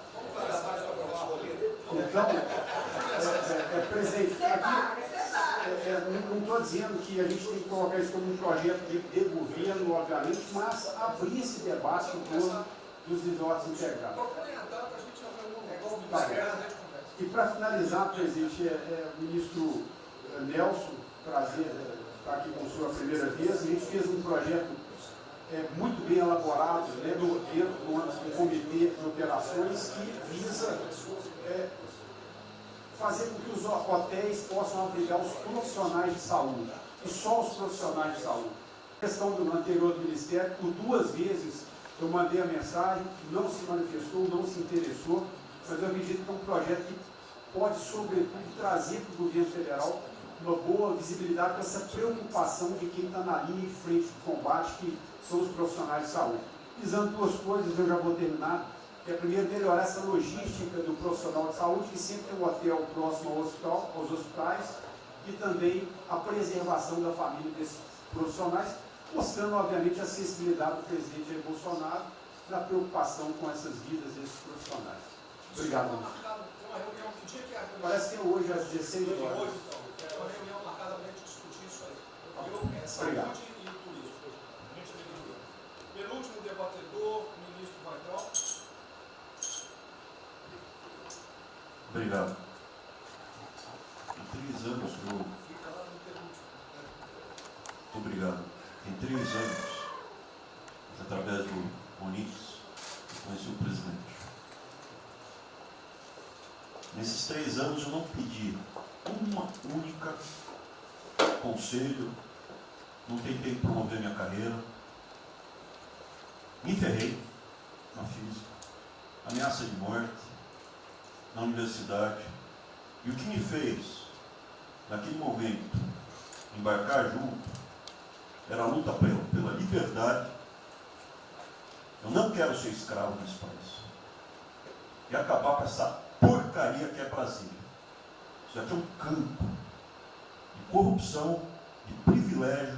Eu tinha uma visão extremamente negativa de Brasília. Brasília é muito pior do que eu podia imaginar. As pessoas aqui perdem a percepção, a empatia, a relação com o povo. Se sentem inexpugnáveis. Eu tive o privilégio de ver a mais da metade aqui desse time chegar. Eu fui secretário executivo do ministro Onix. Eu acho que a gente está perdendo um pouco desse espírito. A gente está perdendo a luta pela liberdade. É isso que o povo está gritando. Não está gritando para ter mais Estado, para ter mais projetos, para ter mais... O povo está gritando por liberdade. Ponto. Eu acho que é isso que a gente está perdendo. Está perdendo mesmo.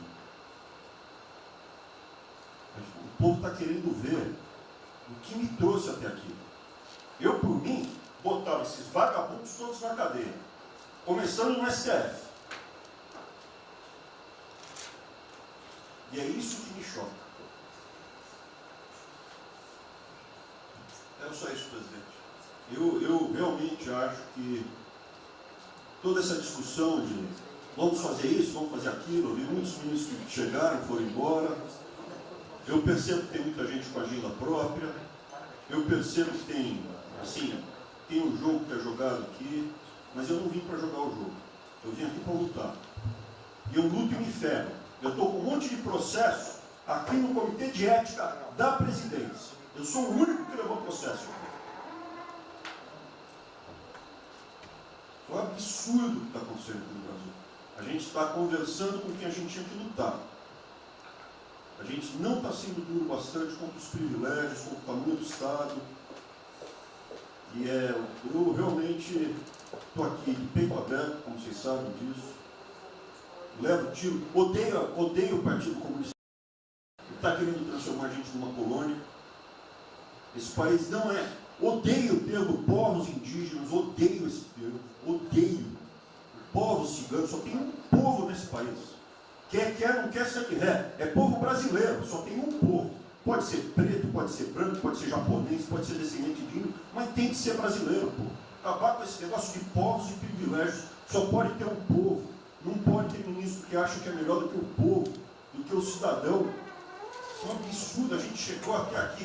O senhor levou uma facada na barriga. Fez mais do que eu, levou uma facada. Mas eu também estou levando quantidade que estou correndo risco. E fico escutando esse monte de gente defendendo privilégio, teta. Entendeu? É isso. Negócio, empréstimos. A gente veio aqui para acabar com tudo isso, não para manter essa estrutura. E esse é o meu sentimento extremamente chateado que eu estou vendo. Essa oportunidade se perder. Eu sou, evidentemente, eu estou no grupo dos ministros que está mais ligado com a militância, evidente, porque eu era um militante. Eu estava militando de peito aberto, continuo militando, do ponto de vista de carreira. Eu poderia ter tentado me dar bem. Não foi isso que eu fiz. Não foi isso que eu fiz. Sei que isso daqui é um palácio, existem intrigas palacianas, estou sendo muito franco. E a gente pode sim perder a liberdade, perder esse país. Ninguém vai se dar bem se a gente perder esse país. Quem vai se dar bem são pouquíssimas famílias. Pouquíssimas famílias. Não se iludam. Não se iludam. É isso. Deixa eu complementar aqui. O que o Ventório está falando, estou com 65 anos, a gente vai se aproximando do que não deve. Eu já tenho me policiado tocante a isso daí. São pessoas aqui em Brasília, os três poderes, que não sabem o que é povo. Eu converso com alguns, não sabem o que é um feijão com arroz, não sabem o que é um supermercado, esqueceu. Acho que o dinheiro cai do céu. Eu estou com meus privilégios garantidos, meus 100 mil por mês, em média, 100 mil por mês, a galera, né? Legalmente. E acho que isso não vai acabar nunca. Como alguns acham que a liberdade, qual é desse cara? Tá maluco? Eu estou vendo mais antigo aqui, o João Helena aqui. Ele sabe o que foi 64. Muitos aqui não sabem. Essa cambada que tentou chegar no poder de 64, se tiver chegado, ele estava fudido todo mundo aqui. Cortando, ele estava felicíssimo cortando cana, ganhando $20 por mês. Não pode esquecer disso. Nós não podemos esquecer o que é esse povo. Eu vou convidar os ministros para domingo e passar essa semana. Convite, né? Não é missão, não, convite. Para ver como é que está o cara na esquina. Para ver uns merda para falar aí, né? Uns merda de sempre. O cara rompeu o isolamento, está dando peça. Tem que ver pro cacete, pô. Está passando fome, está na merda, pô. Sentiu o cheiro de povo. Como eu falei lá. É uma experiência para todo político sentir e ir lá ver como é que está o negócio. Ou a gente tem que estar como se fosse, né, um general na retaguarda e deixar a tropa se ferrar na frente. Não, o general está na frente, o coronel está na frente, o capitão está na frente. nossos heróis da Segunda Guerra Mundial estiveram na frente do campo de batalha. Se precisar aqui, tenho certeza, nas Forças Armadas vão cumprir com o seu papel, mas nós temos que dar exemplo e mostrar que o Brasil não é. Eu sou mais educado que o Ventral, até me polir muito, o linguajar que ele usou, mas não é isso. Que o pessoal pinta por aí, se reunindo de madrugada, para lá, para cá, cima de informações. O meu funciona. O meu particular funciona. Os que tem oficialmente desinformam. E voltando ao tema, eu prefiro não ter informação do que ser desinformado por cima de informações que eu tenho. Então, pessoal, muitos vão poder sair do Brasil. Mas não quero sair, ver a minha irmã de Eldorado, outra de Cajati, o coitado do meu irmão, capitão do exército de Miracatu, se fuder, pô. Como é perseguido o tempo todo. É a bosta da Folha de São Paulo. Diz que meu irmão foi expulso de um açougue em Registro, que estava comprando carne sem máscara. Comprovou no papel, estava em São Paulo esse dia. O dono do restaurante, do açougue, falou que não estava lá. E fica por isso mesmo, isso aqui é problema dele. Né? Mas é putaria o tempo todo para me atingir, mexendo com a minha família. Já tentei trocar gente da segurança nossa no Rio de Janeiro, oficialmente, e não consegui. Isso acabou. Eu não vou esperar fuder minha família toda, de sacanagem, ou amigo meu, porque eu não posso trocar alguém da segurança na ponta da linha que pertence à estrutura. Vai trocar. Se não puder trocar, troca o chefe dele. Pode trocar o chefe dele? Troca o ministro. E ponto final. Não estamos aqui para brincadeira. Eu tenho um garoto aqui, com todo respeito, do BNDES. Eu conhecia, ele usava calção lá. Pode ver se Estados Unidos para cá, podia estar muito bem lá. Veio para cá, eu tentava voltar ao Brasil com o vídeo do Paulo Guedes. E amigos dos pais dele, eu conheci ele, né, Paulo Guedes? Eu não lembro dos teus pais, não de você, tá certo? Mas alguém que está investindo aqui. E todos nós temos que pensar nisso. O que esses filhos de Maia querem, é a nossa liberdade. Olha, como é fácil impor uma ditadura no Brasil, como é fácil. O povo da delicado. Por isso que eu quero, de ministro da Justiça e ministro da Defesa, que o povo se arme. Que a garantia que não vai ter um filho da puta aparecer para impor uma ditadura aqui. Que é fácil impor uma ditadura. Facílimo. Um bosta do prefeito, faz um bosta no decreto, algema e deixa todo mundo dentro de casa. Se ele tivesse armado, ia para a rua. E se eu fosse ditador, né, eu queria desarmar a população, como todos fizeram no passado, quando queriam, antes de impor a sua respeito da ditadura. Aí, que a demonstração nossa, eu peço ao Fernando e ao outro, que, por favor, assine essa portaria hoje, que eu quero dar um puta do recado para esses bosta. Por que eu estou armando o povo? Porque eu não quero uma ditadura. E não dá para segurar mais. Não dá para segurar mais. Quem não aceitar as minhas bandeiras, Damares, família, Deus, Brasil, armamento, liberdade de expressão, livre mercado, quem não aceitar isso está no governo errado. Espere para 22, né, o seu Álvaro Dias, espere o Alckmin, espere o Haddad, ou talvez o Lula, né? E vai ser feliz com eles, pô. No meu governo está errado. É escancarar a questão do armamento aqui. Eu quero todo mundo armado. Que o povo armado jamais será escravizado. E que cada um faça, exerça o seu papel, se exponha. Aqui eu já falei. Pede o ministério quem for elogiado, pela Folha e pelo Globo. Pelo antagonista. Tá? Então tem certos blogs que só tem notícia boa de ministro, não sei como. O presidente é uma porrada, o ministro é elogiado. A gente vê por aí. O governo tá, o ministério está indo bem, apesar do presidente. É pra puta que eu pariu, porra. Eu disse, cadê o time, porra?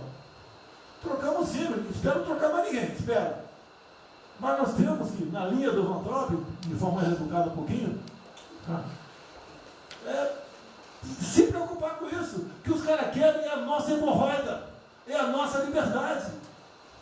Isso é uma verdade. O que esses caras fizeram com o vírus, esse bosta desse governador de São Paulo, esse estrume do Rio de Janeiro, entre outros, é exatamente isso. Aproveitaram o vírus, está um bosta do prefeito lá de Manaus agora, abrindo cobras coletivas. Um bosta, que quem não conhece a história dele, procure conhecer, que eu conheci dentro da Câmara aqui do meu lado. Né? E nós sabemos que a ideologia dele e o que ele prega. E que ele sempre foi. O que está aproveitando agora, um clima desse, para levar o terror no Brasil. Né? Então, pessoal, por favor, se preocupe, que é mais importante que a vida de cada um de vocês, que é a sua liberdade. Se não me preso, não vale porra nenhuma. Bom, presidente, esses valores, esses princípios, e o alerta do Ventral é válido também, como sua evocação, é que realmente nós estamos todos aqui por esses valores. Estamos aqui por esses valores. Nós não podemos esquecer disso. Nós podemos conversar com todo mundo aqui, porque é o establishment, porque nós precisamos dele para provar coisas, mas nós sabemos que nós somos diferentes. Nós temos noção que nós somos diferentes deles. E quando eles cruzam a linha, a gente solta a mão e sai andando sozinho. Enquanto eles estiverem no trilho conosco, no caminho, fazendo as reformas que nós prometemos, nós estamos juntos. Mas que o cara soltou a mão, passou para o lado de lá, deixa o cara sozinho, a gente continua sozinho, vai procurar outra conversa, em outro lugar. Então, eu acho que manter essa ideia que nos trouxe aqui, e eu tenho dito isso em todo lugar, e lá fora, eu converso, semana passada eu conversei com os ministros da Fazenda de G20, conversei com os ministros também de Economia dos BRICS, e a mensagem que eu levo é sempre a mesma: o Brasil vai surpreender o mundo. Vocês duvidaram da nossa democracia, duvidaram do nosso presidente é democrático e vai fazer as mudanças. E aprovamos a reforma da Previdência no ano passado, enquanto os franceses fizeram passeatas com outra reforma da Previdência. Agora, não é uma coisa, por exemplo, nós vamos continuar aprofundando as reformas, nós vamos seguir. Eu conheço todas as histórias de reconstrução por profissão, obrigado a estudar isso, a reconstrução da Alemanha, na Segunda Guerra, a Primeira Guerra com Chaves, a Segunda Guerra com Ludwig Erhard, a reconstrução da economia do Chile com os caras de Chicago, o caso da fusão das duas Alemanhas. Eu conheço profundamente, no detalhe, não é de ouvir falar, de ler 8 livros sobre cada reconstrução dessa. Então, eu li James 3 vezes no original antes de eu chegar a Chicago. Então, não tem música, não tem dogma, não tem blá blá blá. Tem estudos sobre todas as ocasiões. E nós demos uma demonstração disso quando nós estávamos indo numa direção norte, com as reformas estruturantes, e de repente, em 3 semanas e meia, nós fomos para o sul. Nós fomos elogiados hoje lá fora, semana passada, todo mundo elogiando, fazendo referência, que o Brasil está à frente de todos os emergentes, e Paris passou ali, só está atrás um pouquinho dos Estados Unidos. Os Estados Unidos está naquele caso, que é um cara que tem a moeda forte, emitiu $1 trilhão para cada problema que ele tem e ninguém reclama.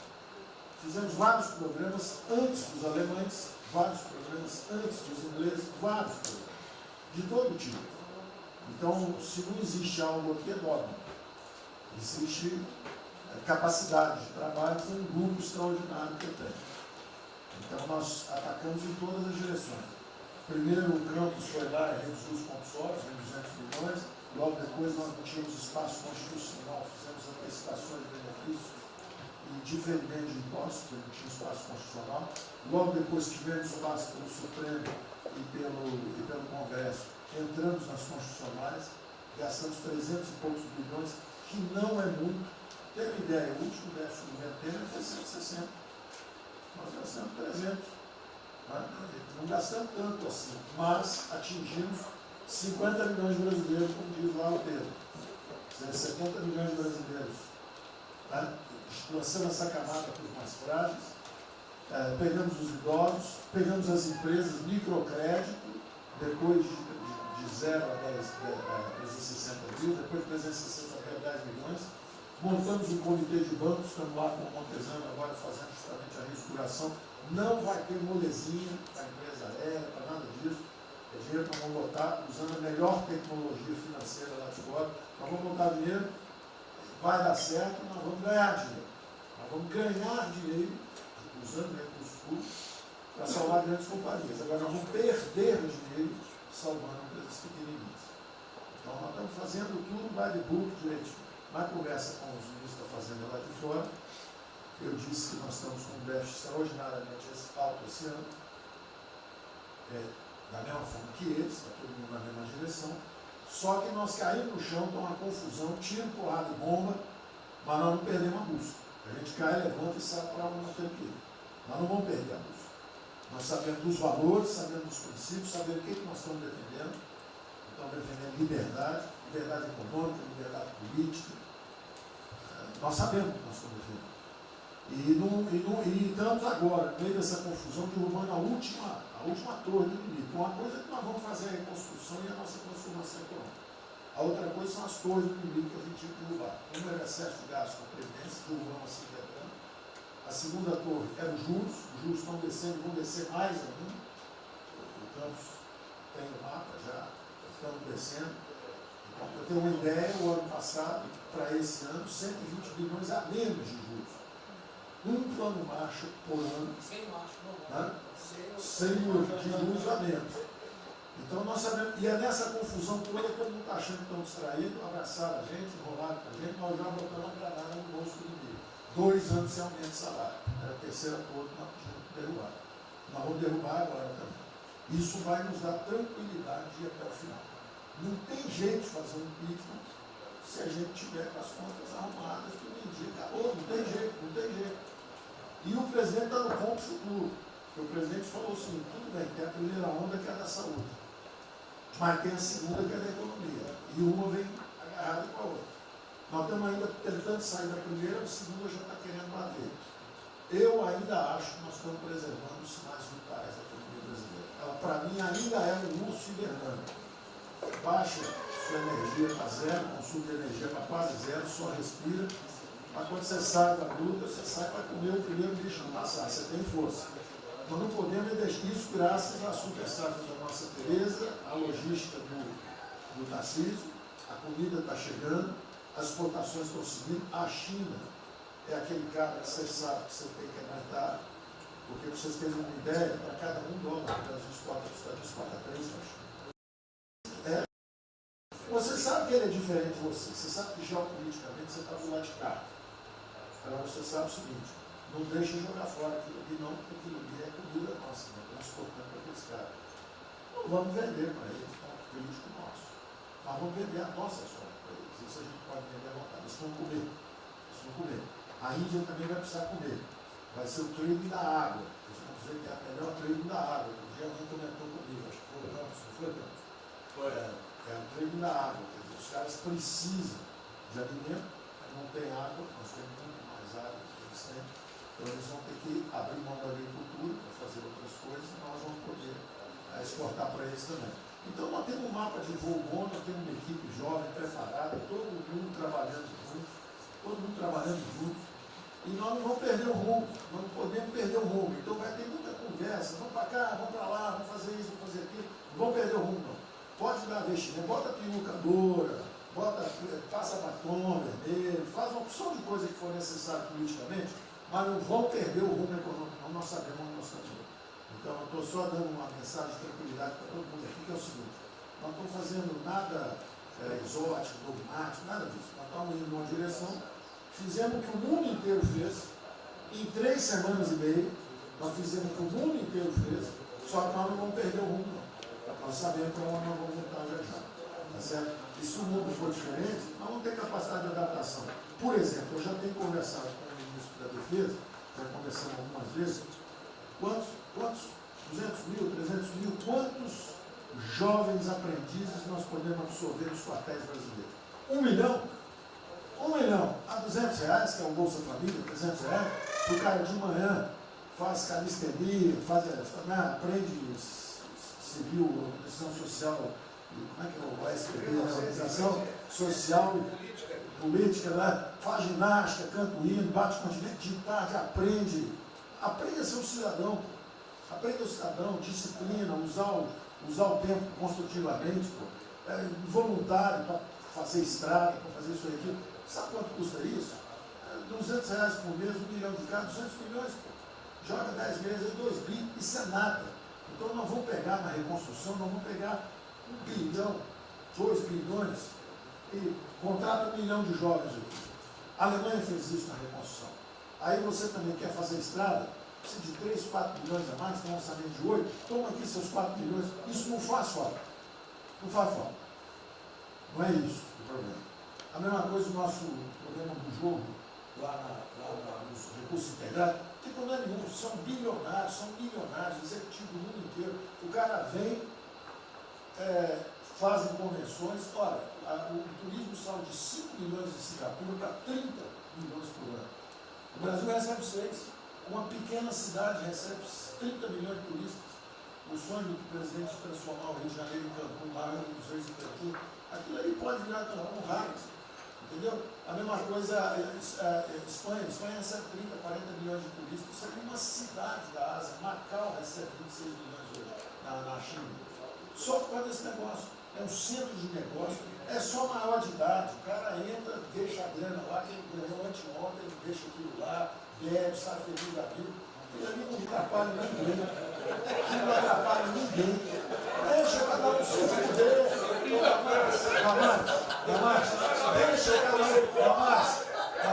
O presidente fala de liberdade. Deixa cada um se fuder do jeito que quiser. Principalmente se o cara é maior, vacinado e bilionário. Deixa o cara se fuder.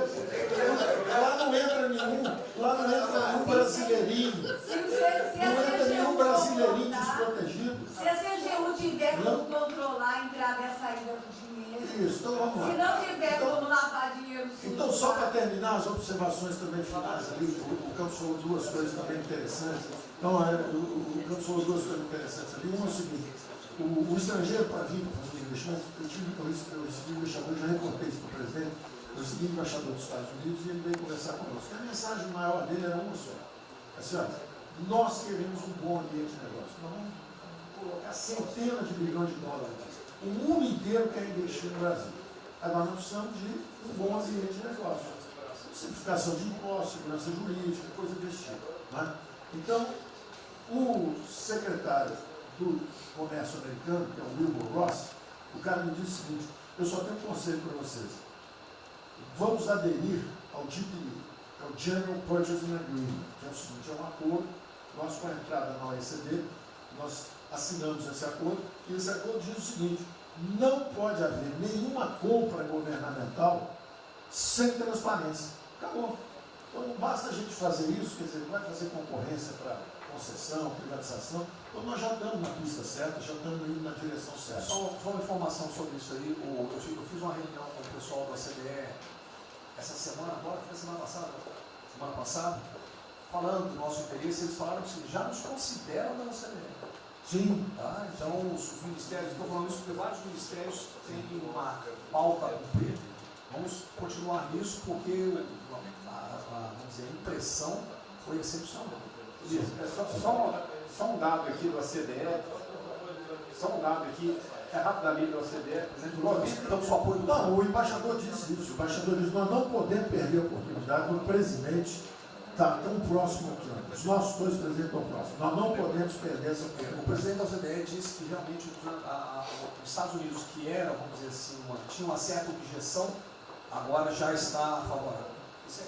Ministro, é só um dado: a OCDE, 90% dos países que hoje integram a OCDE já contam com os resorts integrados. Os outros 10% são muçulmanos.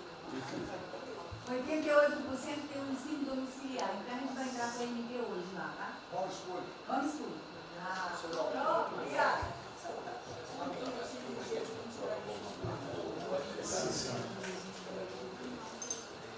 Uma nova ordem para o coronavírus. Muitos países vão colocar regras para ter estoque novamente. Eu acho que não é o nosso caso. Nós temos que ter acesso ao mercado, mas nós precisamos incentivar o turismo. É o único produto que o Brasil não é autossuficiente. O resto, se amanhã quiser fechar, temos 2 milhões. Nós temos 2 milhões, certamente.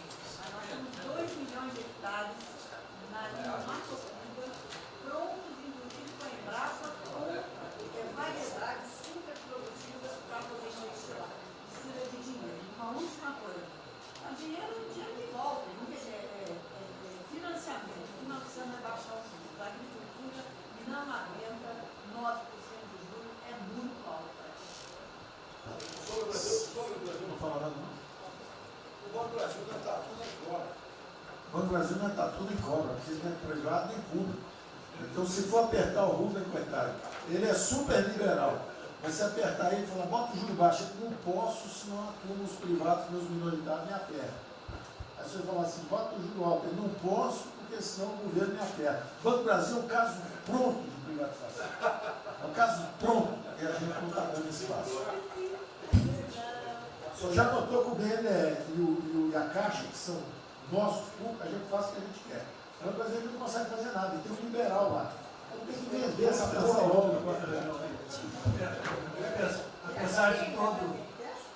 Apesar de todo aumento de risco que passou a haver no sistema bancário, o Banco do Brasil está expandindo bastante seus empréstimos e a agricultura, a ministra Tereza Cristina testemunha aqui de que o apoio está sendo muito grande e nós estamos numa situação confortável, ministro, porque, primeiro porque em termos de liquidez, o público vê o Banco do Brasil como um porto seguro.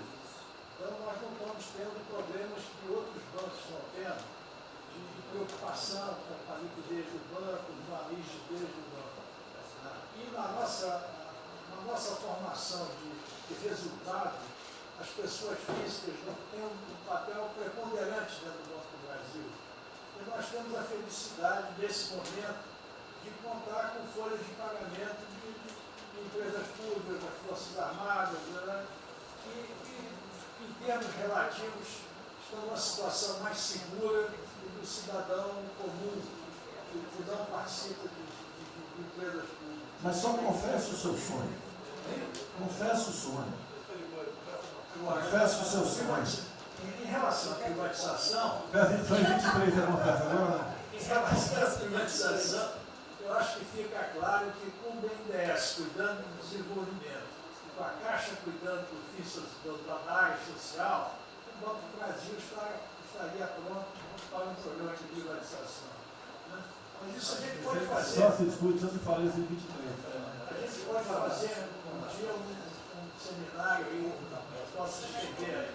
Porque o Banco do Brasil, no passado, teve muitos privilégios pelo fato de ser público. Né? As folhas de pagamento vinham naturalmente do Banco do Brasil para a Caixa, a administração dos depósitos judiciais eram sempre do Banco do Brasil e da Caixa. Hoje isso tudo é processo de concorrência. Nós temos que pagar muito caro por esses antigos privilégios que não são mais privilégios. E fica só o lado ruim de ser estatal, pesando no Banco do Brasil. Porque a gente não tem a mesma facilidade de contratação, a gente não tem a mesma facilidade de demissão de maus funcionários, e vai por diante. Quer dizer, tudo tem que se submeter ao governo, o Tribunal de Contas cavando tudo. Né? O Tribunal de Contas, hoje em dia, é uma usina de terror. Se a gente faz alguma coisa, está arriscado ir para a cadeia. Se não faz, é processado por inação. Você não tomou as providências que tinha que ter tomado. Virou um terror isso. Se ficar o bicho quieto, se correr o bicho come. Agora, se me permite, eu queria fazer uma observação rápida sobre a área de medicina. Eu acompanho os números diariamente.